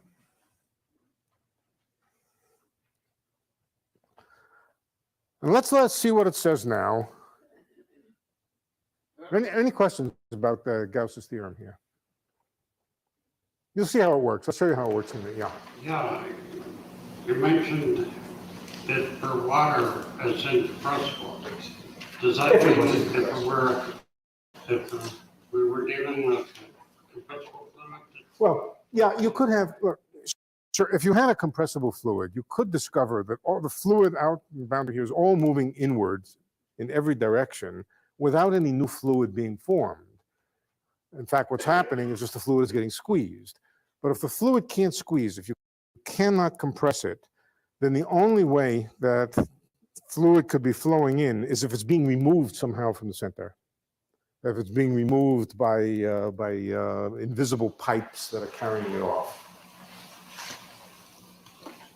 So that means the divergence in the case of water would be zero, would be integrated over a volume. If there was no water coming in, it would be zero. If there was a source of the water, divergence is the same as source. Source of water is the source of new water coming in from elsewhere is right. So in the example with the two-dimensional lake, the source is water flowing in from underneath. The sink, which is the negative of a source, is the water flowing out. And in the two-dimensional example, this wouldn't be a two-dimensional surface integral. It would be the integral in here equal to a one-dimensional surface integral coming out. Okay. All right, let me show you how you use this. Let me show you how you use this. and what it has to do with what we've said up till now about gravity. I hope we'll have time.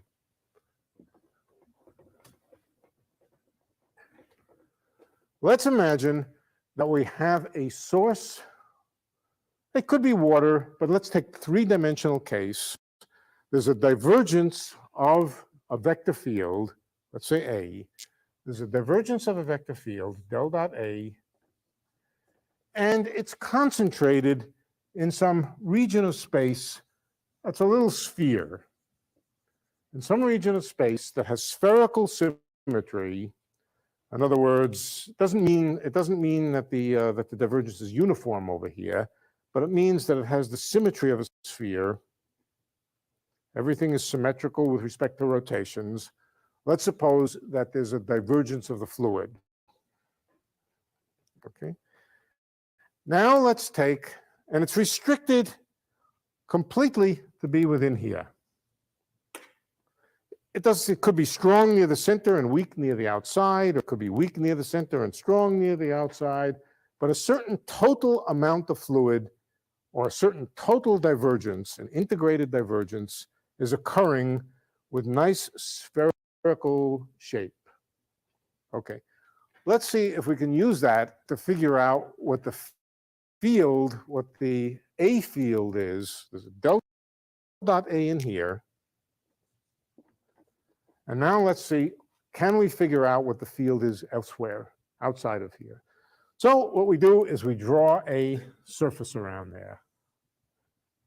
We draw a surface around there. And now we're going to use Gauss's theorem. First of all, let's look at the left side. The left side has the integral of the divergence of the vector field. All right. The vector field, or the divergence, is completely restricted to some finite sphere in here. What is, incidentally, for the flow case, for the fluid flow case, what would be the integral of the divergence? Does anybody know? If it really was a flow of a fluid. It would be the total amount of fluid that was flowing in per unit time. It would be the flow per unit time that's coming into the system. But whatever it is, this integral doesn't depend on the radius of the sphere as long as the sphere, this outer sphere here, is bigger than this region. Why?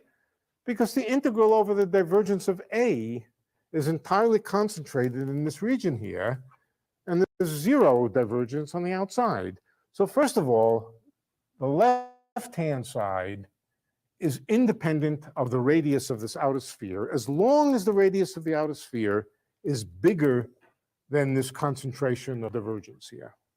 So it's a number. Altogether, it's a number. Let's call that number M. Oh, no, not M. Let's just Q. Q. That's the left-hand side. And it doesn't depend on the radius. Is it not just me? This has got to be like the most frustrating lecture in the history of anything, right? Like it's not just me. Radius. On the other hand, what is the right-hand side? Well, there's a flow going out, and if everything is nice and spherically symmetric, then the flow is going to go radially outward. It's going to be a pure radially outward directed flow if the flow is spherically symmetric. Radially outward directed flow means that the flow is perpendicular to the surface of the sphere. So the perpendicular component of A is just a magnitude of A. That's it. It's just the magnitude of A, and it's the same everywhere on the sphere. Why is it the same? Because everything has spherical symmetry. A spherical symmetry, the A that appears here, is constant over this whole sphere. So this integral is nothing but the magnitude of A times the area of the total sphere. Right? If I take an integral over a surface, a spherical surface like this, of something which doesn't depend on where I am on the sphere, then it's just, you can take this on the outside, the magnitude of field, And the integral d sigma is just the total surface area of the sphere. What's the total surface area of the sphere? 4/3 pi r. No third, just 4 pi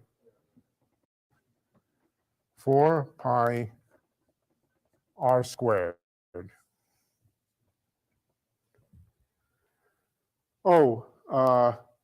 Yeah, 4 pi r squared times the magnitude of the field is equal to q. So look what we have. We have that the magnitude of the field is equal to the total integrated divergence divided by 4 pi. The 4 pi is just a number times r squared. Does that look familiar? It's a vector field. It's pointed radially outward. Well, it's pointed radially outward if the divergence is positive. If the divergence is positive, it's pointed radially outward, and its magnitude is 1 over r squared. It's exactly the gravitational field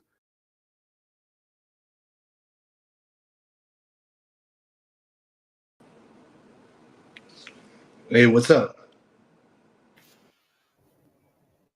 Hello. Welcome. Yeah, thanks for having me. Thanks for coming. Are you here to learn, or good having you on?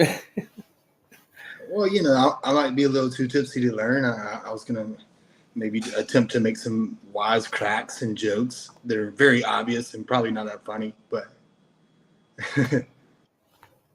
Oh no, I'm sure it'll probably be hilarious. I'm cracking it myself right now. So, all right, we finished this video. Just interject as you like, Sterling. Great having you on, and we'll just see what the fuck happens here. I don't know. I'm just trying to learn math, and I'm really bad at it. Let's go for it.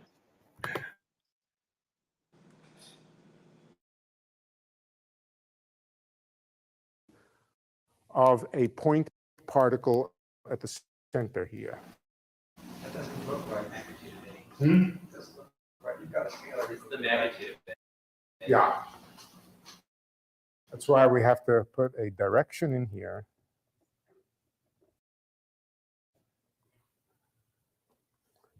You know what this r hat, this r over r is? It's a unit vector pointing in the radial direction. It's a vector of unit length pointing in the radial direction. Right. So it's quite clear from the picture that the A field is pointing radially outward. That's what this says over here. Right. In any case, the magnitude of the field, it points radially outward. It has magnitude Q, and it falls off like 1 over r squared, exactly like the Newtonian field of a point mass. Okay. So a point mass can be thought of as a concentrated divergence of the gravitational field right at the center. A point mass, a literal point mass, can be thought of as a concentrated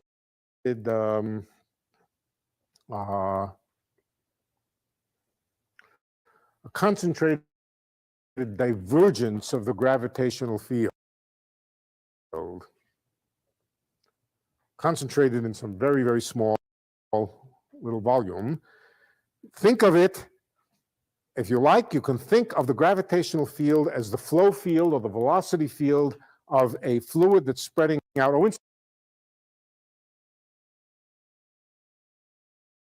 So I guess this is the point where I stop and ask, is my mic muted? Oh, no, it's unmuted now. Does this hurt your brain? It hurts my brain a little bit to try and... I don't know what the fuck... Well, yeah, I put my... talking about here? Well, I put my brain on fentanyl years ago because I just couldn't cope. You know, I have like, you know what I mean? Like, Yeah, the Norco and the Tramadol just weren't doing it, and like my brain was constantly getting hurt, and I was like, you know what, fuck it, I'm just gonna go on the fent and the trank. I was on trank before anyone else.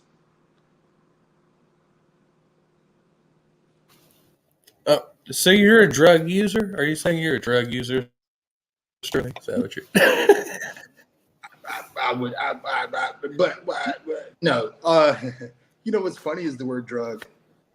Yeah, it's funny the word drug to me, and I don't want to derail this very interesting video, but what some people consider a drug, and the connotations that it has because what and I won't go on a rant, I promise, but I feel like we use the word drug when we want to convey something we don't like, something we don't approve of. Yeah, that's when it becomes a drug. But they're really, I guess maybe chemicals is a better word. You know what I mean? Which I couldn't see it. It doesn't matter. It doesn't matter. We're all on drugs here. I don't know. Yeah, chemical alteration. I mean, it's super important. I think it's important. Like, we're fucking with ourselves all the time, right? Like, that's all this is. We're just fucking with ourselves, right? Yeah, and sometimes for the better and sometimes for the worse. Like I feel like so many things relate back to chemistry. So yeah, I'm very interested in the question, sort of. But like, for example, people like to think, and I'm close to 40 years old. I'm getting old, getting to be an old man, and we don't feel like we did when we were 18, 19, 20. And some people just chalk that up to, oh yeah, I was younger, and that's why. No, it's chemistry. Your testosterone was higher. Your human growth hormone was maybe higher, and that's why you felt the way you did. And if you had the testosterone of a 19-year-old right now, you'd be out here fucking like a 19-year-old. You know what I mean? You'd be out here getting it in and partying, staying out. You know what I mean? Sorry, I don't know the rules here, but I will not be censored. Fucking great. No, that's amazing. I love it. I'm here for it. All right. We'll get back into the video. There's only like 10 minutes, 8 minutes, something left. So yeah, let him talk. Of course, I've got the sign wrong here. The real gravitational acceleration points inward, which is an indication that this divergence is negative. The divergence is more like a convergence sucking fluid in. So the Newtonian gravitational field is isomorphic, is mathematically equivalent or mathematically similar to a flow field, to a flow of water or whatever other fluid, where it's all being sucked out from a single point. And as you can see, the velocity field itself, or in this case, the gravitational field, but the velocity field would go like 1 over r squared. That's a useful analogy. That is not to say that space is a flow of anything. It's a mathematical analogy that's useful to understand the 1 over r squared force law, that it is mathematically similar to a field of velocity flow from a flow that's being generated right at the center at a point. Okay, that's a useful observation, but notice something else. Supposing now, instead of having the flow concentrated at the center here, supposing the flow was concentrated over a sphere which was bigger, but the same total amount of flow, it would not change the answer. As long as the total amount of flow is fixed, the way that it flows out through here is also fixed. This is Newton's theorem. Newton's theorem in the gravitational context says that the gravitational field of an object,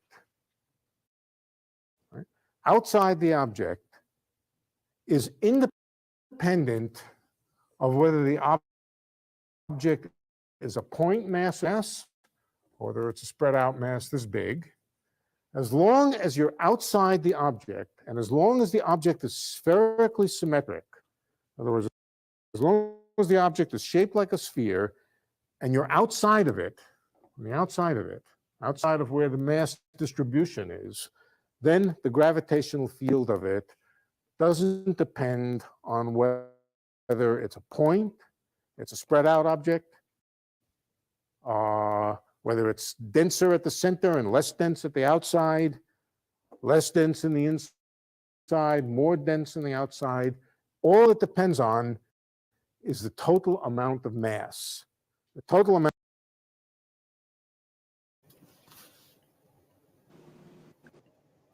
So I feel like I totally get this. I mean, it's just like, the thing's big, then, it kind of attracts things or something, right? Is that not, is that, what did you gather from, I'm like, big things attract little things. That's all I really, did we get anything from this? I don't get math very well. Well, no, I agree with what you said. I was busy thinking that this man has never been to a Grateful Dead concert. I was thinking about other things that weren't true about this. This man, this guy right here he's never dressed up as a Star Trek character or a Star Wars, and I mean, like he's not in the Legion of Doom, whatever. And then I was gonna say, like, this guy's never smoked a joint, but like these weird dudes right here are the type that like they've never tried a drug, so I'm not sure. They get paid big bucks to confuse people, though. I mean, no qualms on that one. Just keep making the money, sir. As long as you're to confuse people. Yeah. Oh well, apparently it's confusing the shit out of me. Well, and like I had professors like this before I failed out of college, and like it always baffled me. I was like, when they wrote something on the board wrong, and they wrote it before class even started. Like I saw this guy I was watching earlier, and somebody was like, "Oh, you need to change that to a negative or some shit," and I'm just like, that's kind of a big deal, you know what I mean? And you wrote this out yourself before class started, and this was the fundamental, problem that you wanted to show. This is what it was all based off of, and I don't know. Like I said, it's big bucks, but you know what? It's a negative, positive. Has no. It's all relative at the end of the day. We're gonna come out with the right. We're gonna come out with the right answer anyway, so it's fine.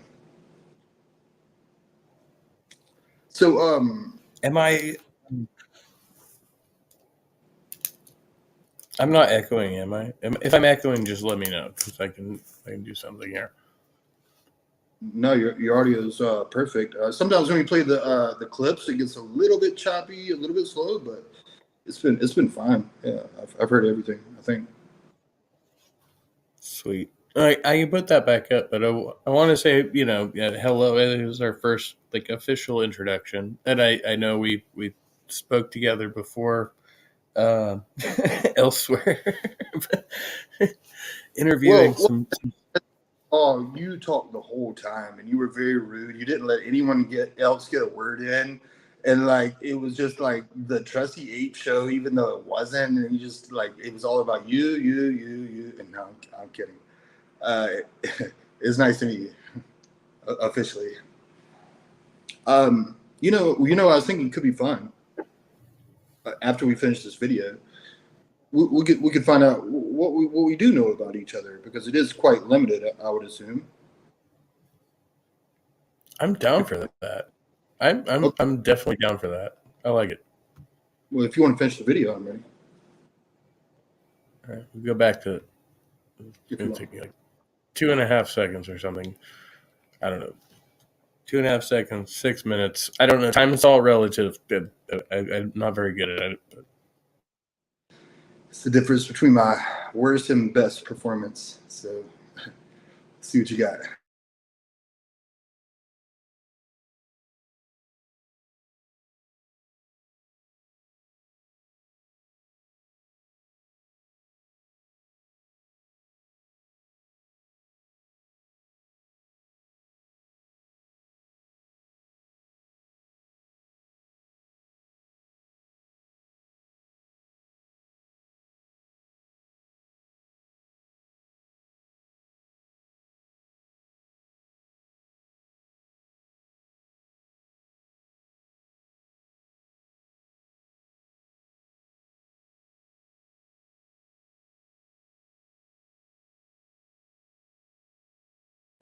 Is that JLP?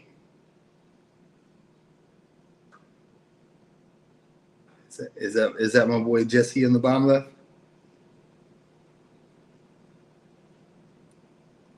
Yeah, I'm subscribed to JLP. I fucking love that guy. He's just fuck crack up. Could be. If you weren't, I'd fuck off right now. No, he's hilarious. Jesse is so funny. I don't know why you like him. Maybe I'm interested, maybe not. But to me, like he's one of the best, dude. He's hilarious. He's so funny to me, like because. Well, anyway, I'm getting off topic. He's so real. Yeah, no, I get that. It's like he believes the shit he's doing. We gotta watch this video, talk about what we know each other, and then I'm already on Jesse Lee. We got a lot to. Yeah, it's good, man. I'm sorry.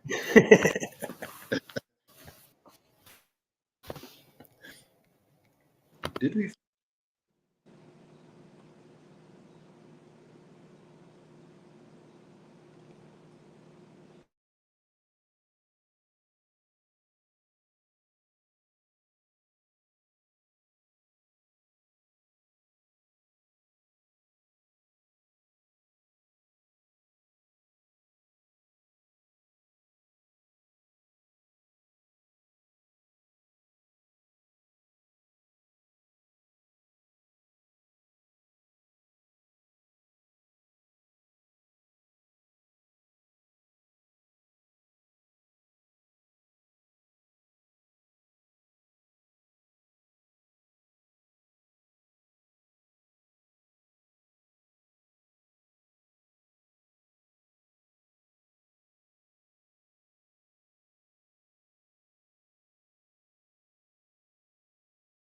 Of it doesn't depend on whether it's a point, it's a spread out object, whether it's denser at the center and less dense at the outside, less dense in the inside, more dense in the outside.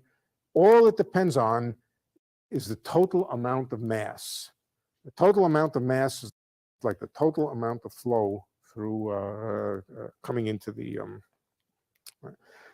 That theorem is very fundamental and important to thinking about gravity. For example, supposing we are interested in the motion of an object near the surface of the Earth, but not so near that we can make the flat space approximation. Let's say at a distance 2 or 3 or 1.5 times the radius of the Earth. Well, that object is attracted by this point, it's attracted by this point, it's attracted by that point, it's close to this point, it's far from this point. It sounds like a hellish problem to figure out what the gravitational effect on this point is. But no, this tells you the gravitational field is exactly the same as if the same total mass was concentrated right at the center. Okay, that's Newton's theorem, and it's a marvelous theorem. It's a great piece of luck for him, because without it, he couldn't have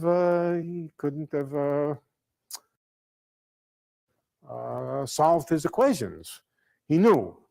He had an argument. It may have been essentially this argument. I'm not sure exactly what argument he made, but he knew that with the 1 over r squared force law, and only the 1 over r squared force law, wouldn't have been true if it was 1 over r cubed, 1 over r to the 4th, 1 over r to the 7th. With the 1 over r squared force law, a spherical distribution of mass behaves exactly as if all the mass was concentrated right at the center, as long as you're outside the mass. Okay. So that's what made it possible for Newton to easily solve his own equations, that every object, as long as it's spherical in shape, behaves as if it were a point mass. So if you're down in a mine shaft that doesn't hold? That's right. If you're down in the mine shaft, it doesn't hold. But that doesn't mean you can't figure out what's going on. You can figure out what's going on. I don't think we'll do it tonight. It's a little too late. But yes, we can work out what would happen in a mine shaft, but that's right. It doesn't hold in a mine shaft. Right. For example, supposing you dig a mine shaft right down through the center of the Earth. Okay, And now you get very close to the center of the Earth. How much force do you expect to be pulling you toward the center? Not much. Certainly much less than if all the mass were concentrated right at the center. You got, it's not even obvious which way the force is, but it is toward the center, but it's very small. You displace away from the center of the Earth a little bit, there's a tiny, tiny little force. Much, much less than as if all the mass was squashed toward the center. So, right, it doesn't work for that case. Another interesting case is supposing you have a shell of material. Okay. To have a shell of material, think about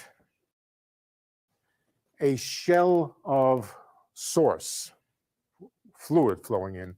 Fluid is flowing in from the outside onto this blackboard, and all the little pipes are arranged on a circle like this. What does the fluid flow look like in different places? Well, the answer is on the outside, it looks exactly the same as if everything were concentrated on a point. But what about in the interior? What would you guess? Nothing. Nothing. Everything is just flowing out away from here. And there's no flow in here at all. How could there be? Which direction would it be in? So there's no flow in here. Wouldn't you have the distance argument? Like if you're closer to the surface of the inner shell, wouldn't there be more force towards that? No. You see, you use Gauss's theorem.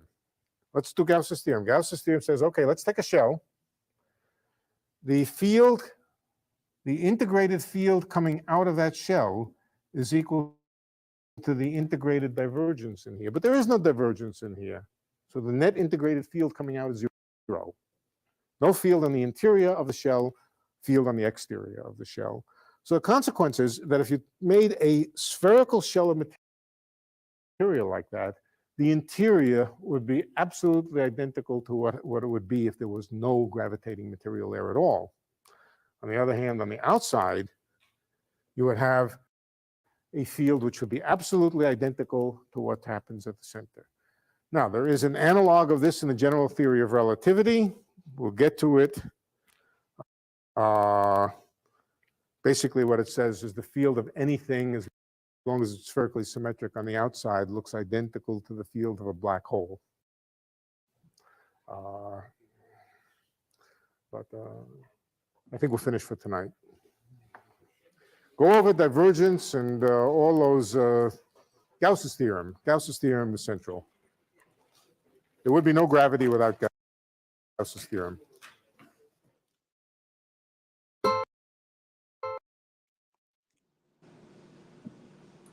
Yeah. Okay. Well, I'm pretty sure there would still be gravity without a theorem, but I don't know however that worked out with that. Yeah. Okay. I'm just trying to decide who did he donate more money to, like Jesse Ventura or like Ralph Nader? I'm was he a Ralph Nader guy, you think? Probably, yeah. He probably voted for Nader.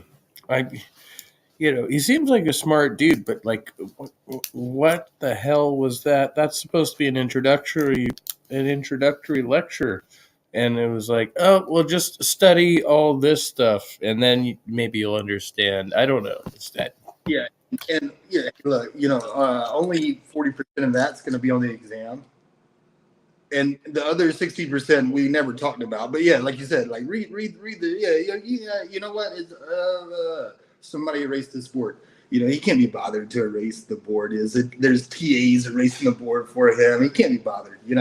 Even though he's been giving this lecture for years, honestly, all jokes aside, to me, he seemed like someone who's tenured.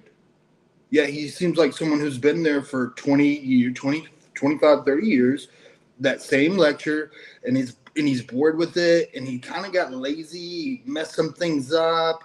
He wasn't quite, it's just whatever. I'm tenured. Is it? Yeah, it's tea time. I'm supposed to be on the driving range right now. You know what I mean? Like that's what it struck me as. But he definitely is a smart dude, for sure, for sure.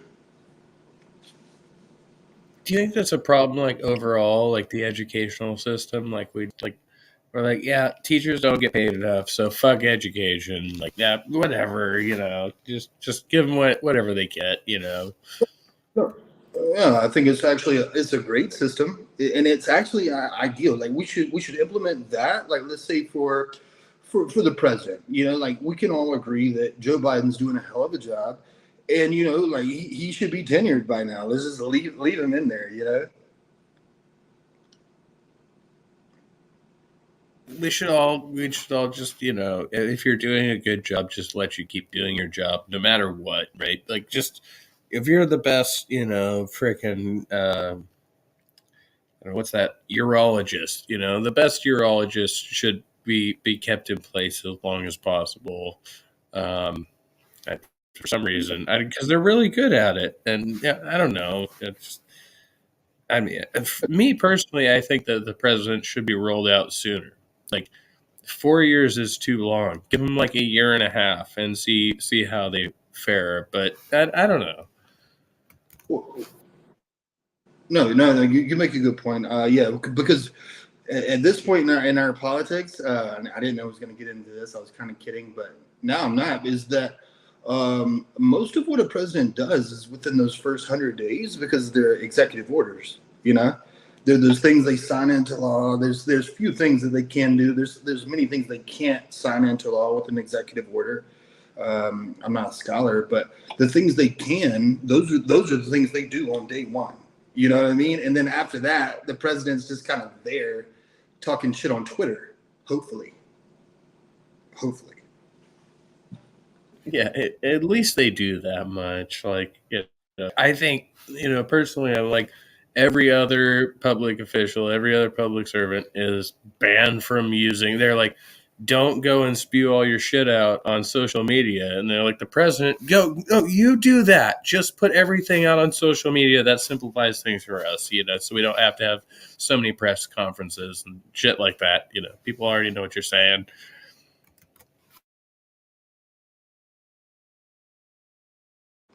Yeah. Oh, I'm sorry. So if we finish that video, I think we talked about what we know about each other. You still want to do that?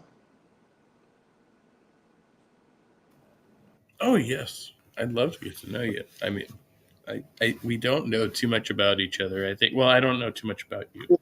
Or here's what I propose. This might be fun. I never done this before. I'm gonna say something about you that I know or that I think I know, and then if it's right, then you tell me something about me that you think you know. Yeah, we'll go back and forth. Sound good? And I'm going to start for you because you know accurately. I heard you say this the other day that I am the Messiah. So, for example, that would be your turn. I am the Messiah. Yes, correct. And then you also go back. Kevin. Oh, that's not saying too much. Yeah, I've seen you online with that name, so I guess I'm trying to dox you. Yeah, it's my what do you call it? My government name. Yeah, that's the one they gave me. Yeah. All right. And so I should call you Ape. You can call me Abe. You can call me. I really don't. Actually, I don't give a fuck what you call me if you don't call me late for dinner. Oh yes, I've never. You're up. I guess something you know about me, and if you're wrong, I guess you got to keep going. I'm not sure. Shouldn't take long. We don't know much. Well, I think you, Sterling, along with being a beautiful Messiah, you're also something of an entertainer, right? I mean, you seek to entertain people. You have a style which is, I think that's what you seem to try to do in the interactions I've seen you in, for the most part, along with informing people, right? Well, the answer is yes, and thank you. Let's see, Kevin, you play the guitar. I've heard you play the acoustic. guitar. I've seen you and heard you, yeah. Yeah, I'm okay. I'm not great. I've been playing for a while, but I've got my own style, and it doesn't appeal to everybody. But yeah, I do play, so we got that. Okay. Well, we're here we go. This is gonna get interesting here. We're gonna have to start making shit up and see if it sticks. I don't even know. I've never played this game before, so let's see what happens. I don't even know if I know anything else. Let's go. Let's see what happens. Sterling, are you a believer in the Christian faith? Or some type of denomination of that? Or yay, nay, maybe? I believe. I believe. In the Christian faith, that it is a cult. So yes, I am a believer that it is a cult that I was indoctrinated in. No, I'm not a believer. I'm not a theist. I consider myself an atheist. If that answers your question. Oh, but that was actually a question. That wasn't necessarily a statement. Tricky ape. Let's see here. Okay. I've seen you in Pine Creek's channel. Yes. Oh yes, I enjoy frequenting the Pine Creek chats. I think Doug's an amazing and interesting character, and he gets so much hatred throughout the community, which I find really interesting because he's such a reasonable person. But people will take any random statement that Doug says. But yeah, I mean, yeah, I'm totally there. I do listen to Pine Creek. We're just getting started here. I can't remember if I saw you recently in his political channel or his main channel. Sometimes they're kind of like, they converge a little bit. Sometimes I think they're a little too close. Sometimes I'll hear him saying something on his political channel. I'm like, wait, what channel am I on? Anyway, sorry. A bit of both, yeah. I didn't remember seeing you over there. I remember you from Nitty's channel, I think, and then of course we were over at who was doing the chat. Now that I'm like, it was Tog, but it was the two of us. I don't think Tog was there, and there were a couple other people in the room. Arlo. Yeah. So. Yeah, you were stuck in the back chat. I remember that now. But what was the before Tog? You said the first channel was which one? You saw me on or whatever? Niddy, Nidimos. Are you over? I think I saw you over there as well. No. Maybe. I'm not sure who that is. How do you spell that? Nidemos. Nidemos. Yeah, because he was doing another video with Pine Creek and Ozzy a while back. And I thought I saw you over there, but I could be mistaken. I saw you with Oz. It might have been over here. I think it might have been, or vice versa. Yeah. I'm sorry. Go ahead. Well, I had no idea what I was saying anyway. That's me the majority of the time. Well, let's see. Where were we? Okay. I'm not sure whose turn it was. 8. I think it's yours again. I don't. I mean, but no. Let me do mine. Wait. I am host. Sterling, do you believe in evolution? Do I believe in evolution? Probably, yeah. Depending on how you define it. I hate to be one of those like, how do you define it? Depends what the definition of is. I hate to be that guy, but to be honest, yeah, I would say yes. Yeah, do you? All right. Yes, I am an evolutionist. That is my stance. I can't defend it. I defend it poorly, but I'll keep doing that. Oh, you won't have to here. Are you a theist? Let's put a bunch of labels on each other, shall we? Oh yeah, I love it. I'm an atheist, a skeptic, and I'm a cynic. So I generally think that most claims are filled with bullshit and lies. That's the way I think about the world. Except when you hear a juicy conspiracy theory about the Clintons, yeah, like you bite into that one though. Let's be honest, yeah, you sink your teeth right into it.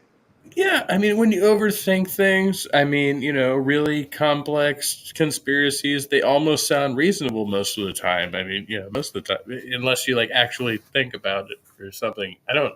It's Trust me, I'm not doing that. I'm not thinking about things. You know what I mean? Like, but I did like. Okay, so I'm kind of a loner. I'm kind of like an individual. Like I don't like being part of a group or a club or anything like that. Just because there's always going to be some pedophile in that group. You don't want to be. You don't want to. Yeah, you know what I mean. They're everywhere. Hopefully not here. But no, I never really was part of a group. Anyway, what am I trying to say?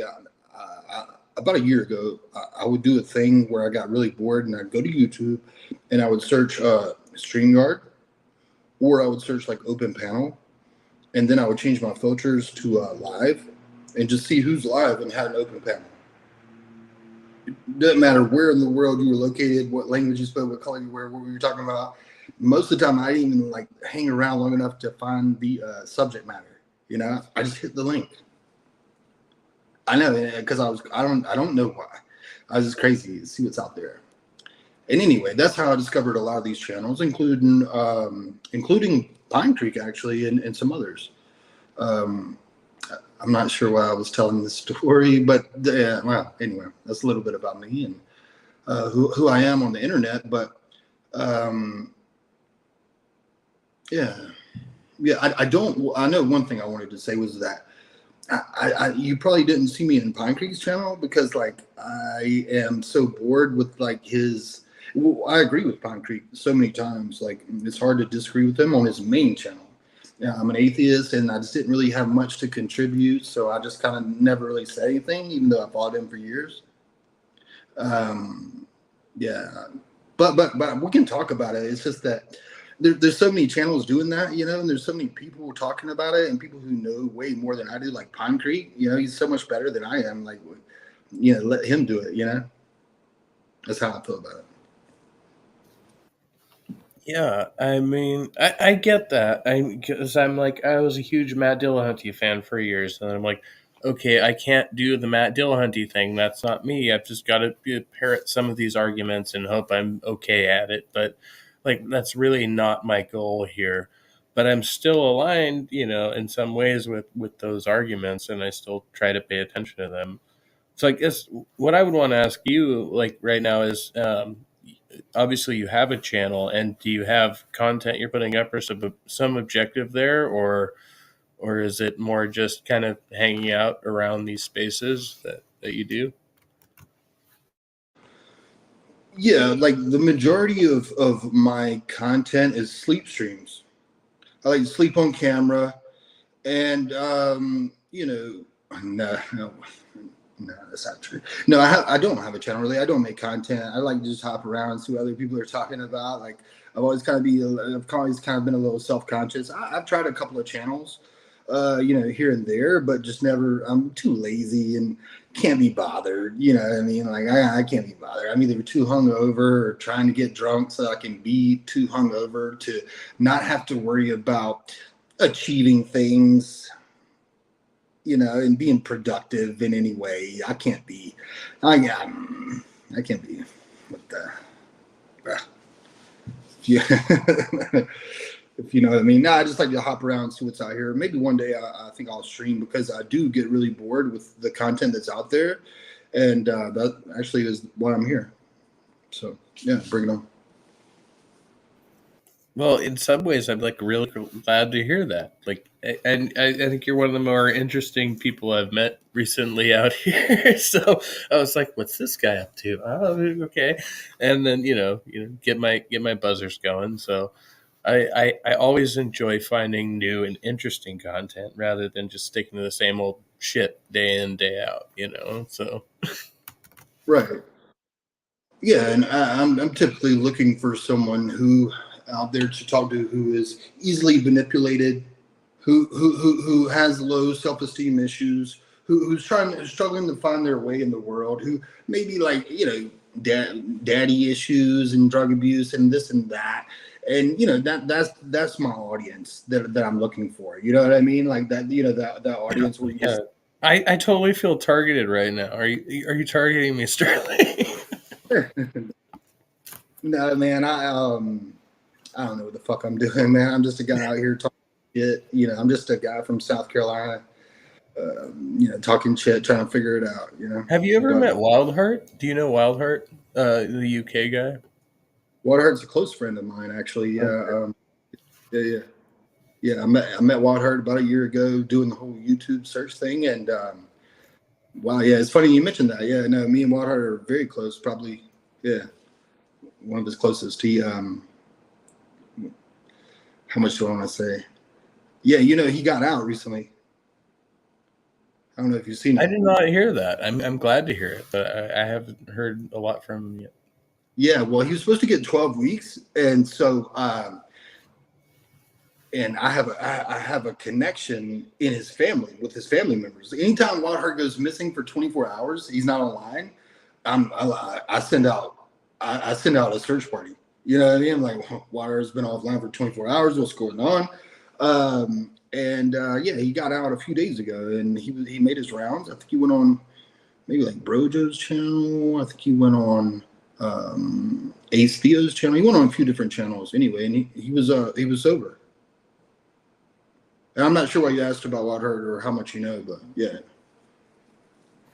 No, I've been in the same struggle for a while. I mean, you know, trying to control my addiction habits and stuff like that. And, you know, I just happened to be here on YouTube doing this thing, you know, and it's like, but I've been to the meetings. I know the steps. I just, you know, like I'm trying to just fucking control myself. And so when I came across Wildheart's channel, I was like, same boat.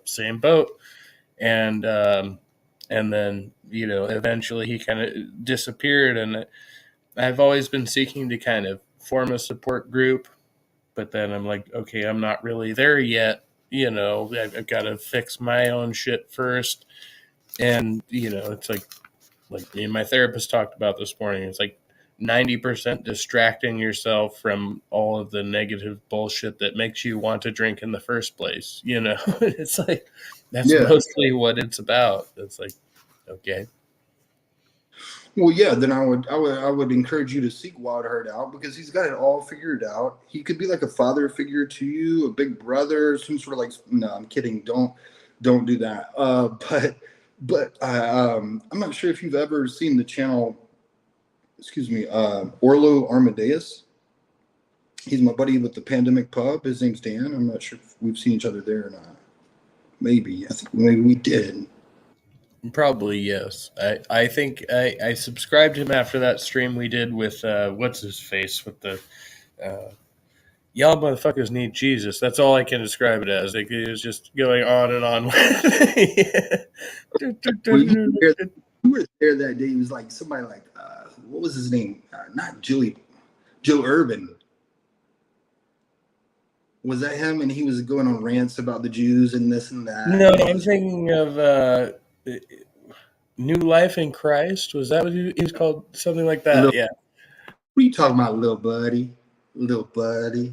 That's the guy you talking about, little buddy. That guy's weird, dude. And like, I usually don't fuck with people. Like, I usually just kind of, you know, whatever. People can flex or troll or whatever. I just kind of like don't really feed into it or get triggered, you know. But I found myself like getting like, you know, working this guy up. You know what I mean? Like I was like feeding into it, trolling him and stuff. I was like, oh, but no, I'm listening. I know, no, tell me. Like, yeah, I can't remember exactly what I was doing, but I caught myself and I was like, yo, you are literally you're fucking with a murderer. Like this is no. Like there's crazy, like we all know, I don't know, hundreds of people on the fucking internet, on YouTube, in this community and others all around different sectors, beef sectors. I found myself on a stream with Crips and Bloods who had recently gotten out of prison. this dude is a murderer. Like, he murdered people, and I'm antagonizing him. I'm like poking him in the eye. You know what I mean? I'm like, what is wrong? What is really wrong with me? Using my real name, using my IP address. Like, everyone knows me, where I'm at and stuff. Showing my apartment. I don't know what's wrong with me. I also follow. One more thing, real quick. Also, on that note, follow like a bunch of true crime channels. I met all kind of channels doing this YouTube search thing. Anyway, I follow like a bunch of YouTube crime channels. True crime channels. Anyway, this one guy, he zeroed in on the murderer. Yeah, and he was like, I think this is the guy. He's on video. He this is the guy. His name is this, and here's his Instagram. And he flashed it on the screen, and I paused it, and I switched tabs and opened up my Instagram. I was like, hey, whatever happened to my friend Craig that you went and visited the other night? I messaged, I'm out here like messaging murders and fucking with people. I'm not sure. I'm sorry. I'm a little bit faded. I'm not sure what's wrong with me. No, exactly. And I've gotten into it with people who are still friends of the channel, but where we got into it and they were like, I will come to your house with a baseball bat. And I was like, here's my address, motherfucker. And they say, oh, okay. This is escalated way too far. Yeah, no, it's probably not a bad recipe. You know what I mean? Like, you just do it. I've heard other people do that. Richard Madsen is a friend of mine. I'm sure you've met Demolished Doctrine. He's gotten into it. People before, and he's like, I live at 1233 San Diego Boulevard in Westminster, California, and my social security number is 34726. Are you ready? I said 34726. I was like, wow, my dude is gangster. Not quite as gangster as New Life, who literally is like, he's literally like gang banging for Christ. You know what I mean? But I'm on like top of his list. The real time right there, yeah. He will come visit you. Hopefully, that's the list I want to be on. You know what I mean? Little buddy. That's something what we real came weird. out here. Weird when he says that too. Something sexual about it too. Like, I'll come to your house, little buddy. He's like whispery, little buddy. I'm like, Halsey does have a right sexy voice. I just have to say, like, she's got like her and Pixie. It's just like, y'all should do ASMR all day. who in Pixie you said? I'm sorry, I didn't hear you. Halcyonic. Oh yeah, Space Cadet. Yeah, for sure. And the thing about Halsey is she's just, she's always wrong. Everything she says is inaccurate. She's never based in facts and logic. She just, no, I'm kidding. Halsey's based and she's always correct. And she's always got receipts. If you call bullshit on Halsey, you're a dumb fuck, because she's going to send you the link. She's already sent you the link from Reddit before you can question it. Well, yeah, I mean, and we should get all of our information from Reddit and YouTube. I mean, that's the most reliable source of information. They're right here. Like, you just Google it or something. I can't be bothered. I information from people who tell me they got it from Reddit. Like Halsey says she got it from Reddit. I'm like, oh, okay. So, and then I go around, because this is how fucked up I am. I go around and tell people that I read it on Reddit, like as if I read this article. Like, I found myself saying that, like, at a dinner party. I read this article recently. Fucking lie. If I ever start a sentence with that, like, it's not true. It's never been true. And why do I keep, like, I don't know anyone who's falling for it really at this point. You know what I mean? Like, I recently read this art. Like, if you're still listening after I said that, you're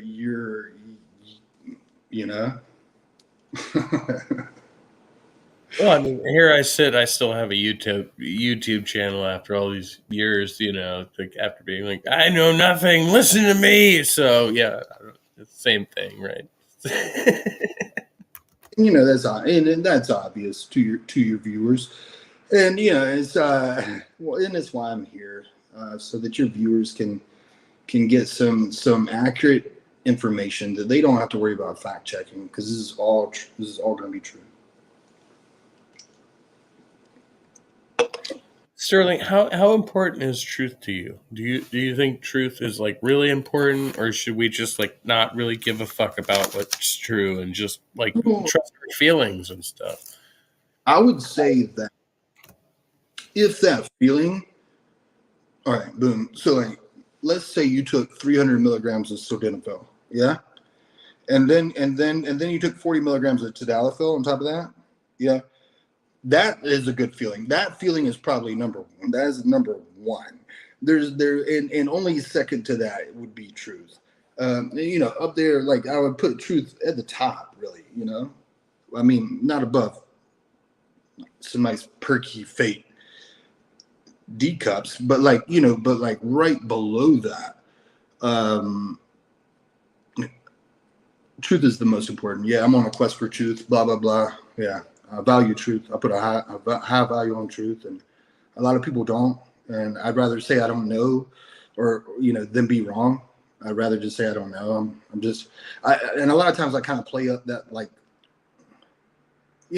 for a while I thought I was playing it up like the dumb country Southern boy type shit. Like I was just playing that part. But the older I get, it's actually kind of true. Like I am a dumb.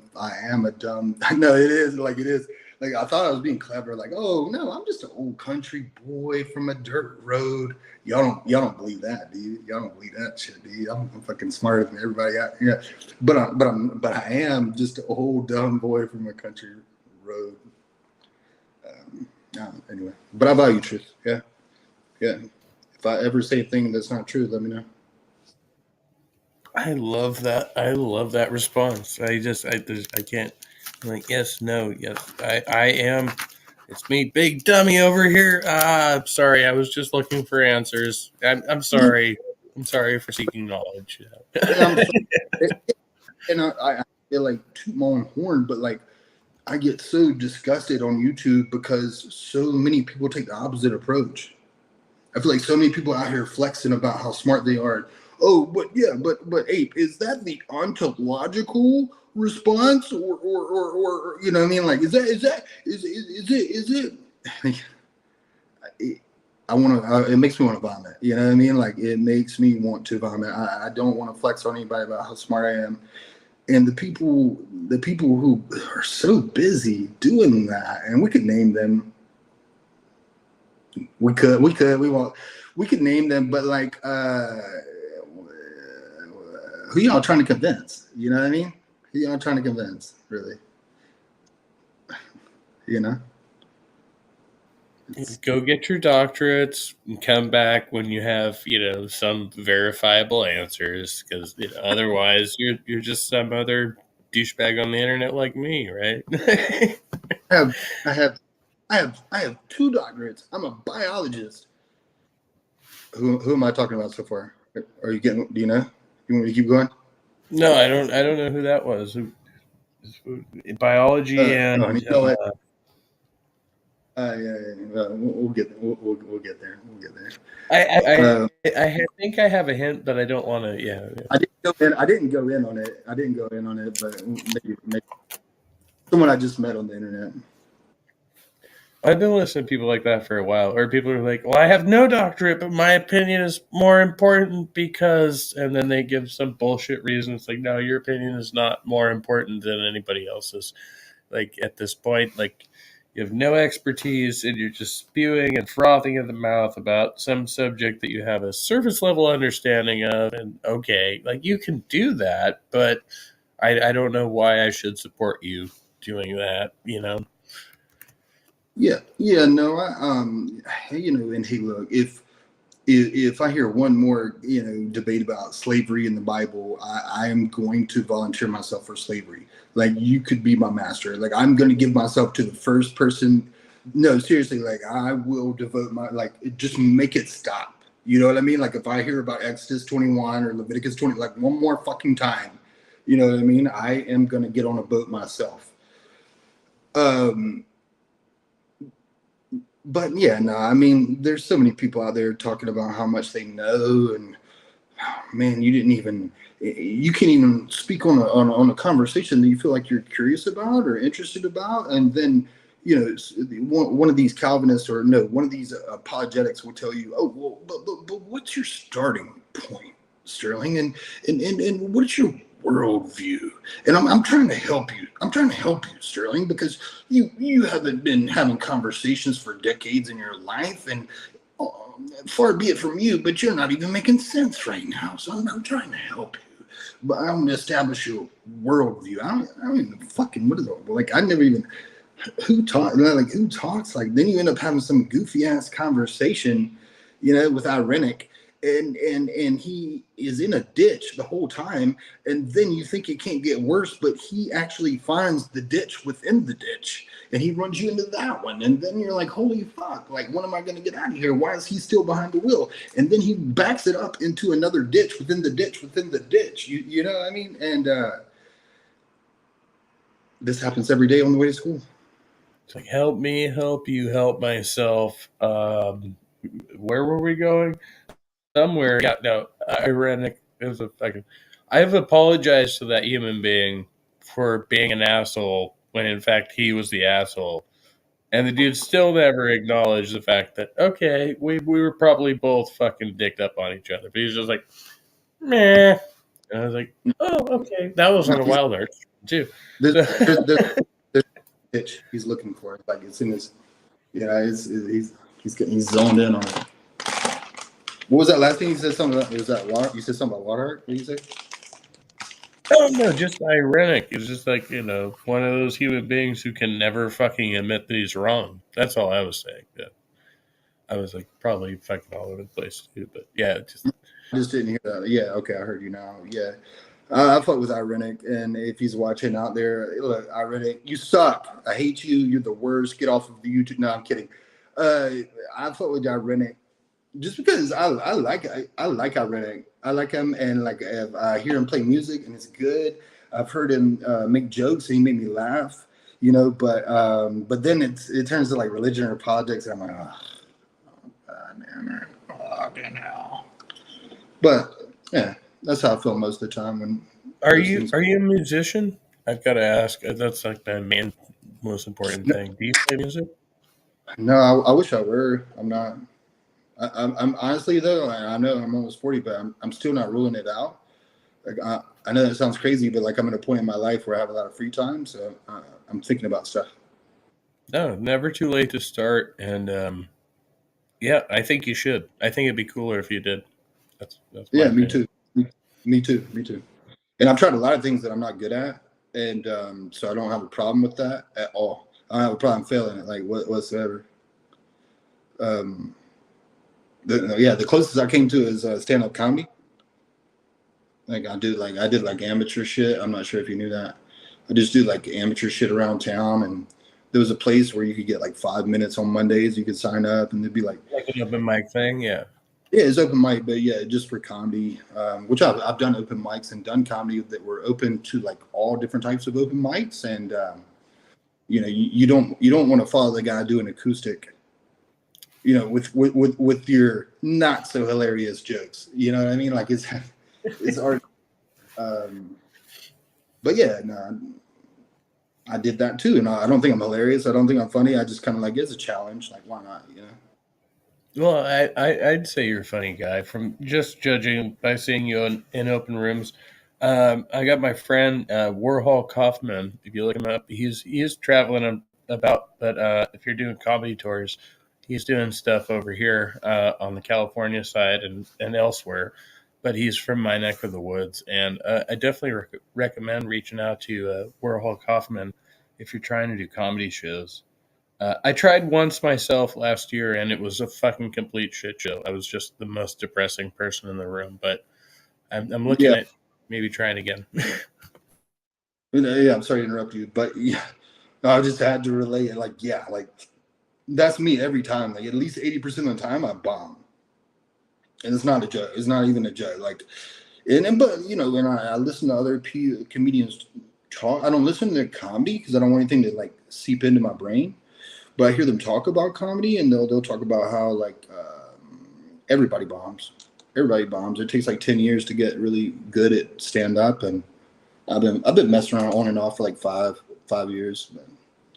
But there's nothing worse. There is no worse feeling than getting out there and you get no laughs. Like, I can't explain it to you. Like, it crumbles you inside, like, because this was your baby. Yeah, because you're smart, Ape, and you're clever. And no, those jokes you wrote, you're gonna crush. Like, that was funny. They're brilliant. You got it. You're gonna nail it. You got this shit. You could even sign up to go first, Ape. You know what? Go ahead and sign up and go first. Show them how it's done. And then you get up there and that first joke doesn't land, and all of a sudden it's like Eminem on 8 Mile, and the shit gets pulled out from under you, and you just want to go home and cry like a little girl. Mine was even worse because I got some laughs. I just couldn't even relate to them. I couldn't even laugh at myself at that point because I was just like, oh, this whole thing is a joke. Not just, I'm a fucking joke. It's not a comedy show anymore. It's just me, But like I pulled back from that and I was like, okay, people actually did receive some of this material. I just didn't deliver it the way I planned to. You know what I mean? And it's just like, okay, so this is a me problem. I have to just go readjust myself and figure out how I'm gonna relate to the world again. But it's like, okay, people did understand my humor. I just wasn't very humorous, I guess, or something. And so I just Do we have any viewers? Have we run them off yet? Somebody's watching. They haven't commented in a while, but we'll act as if we have viewers because I tend to get a little bit on the replay. So No, cool. Well, do I have enough time to use the restroom, or should I bring the camera in with me? Would you like audio and video of? no, I will probably. I think it's probably a good time to end the stream. It's going on 1 a.m. here, and but this has been awesome and productive for me. I don't know about you, but great introduction. Do you have any shows before you go or anything like that? Oh yeah. I just wanted to say that the Republican Party 2024, ExxonMobil, and I want to give a shout out to Citgo and Halliburton and Raytheon, and thanks for sponsoring me, Boeing. And be on the lookout for Donald Trump 2024. And thanks for having me. Well, thank you for coming by, Sterling. It's been an excellent conversation. Much love. As I always say, be well, be kind, and stay trusty, because everyone you meet is fighting a about. And until the next time, I'll say something else. What am I supposed to say? Support me. Give me money. Give me your money. I want money now. I'm very desperate for money. Help me. Help me with money. Oh, okay. Bye.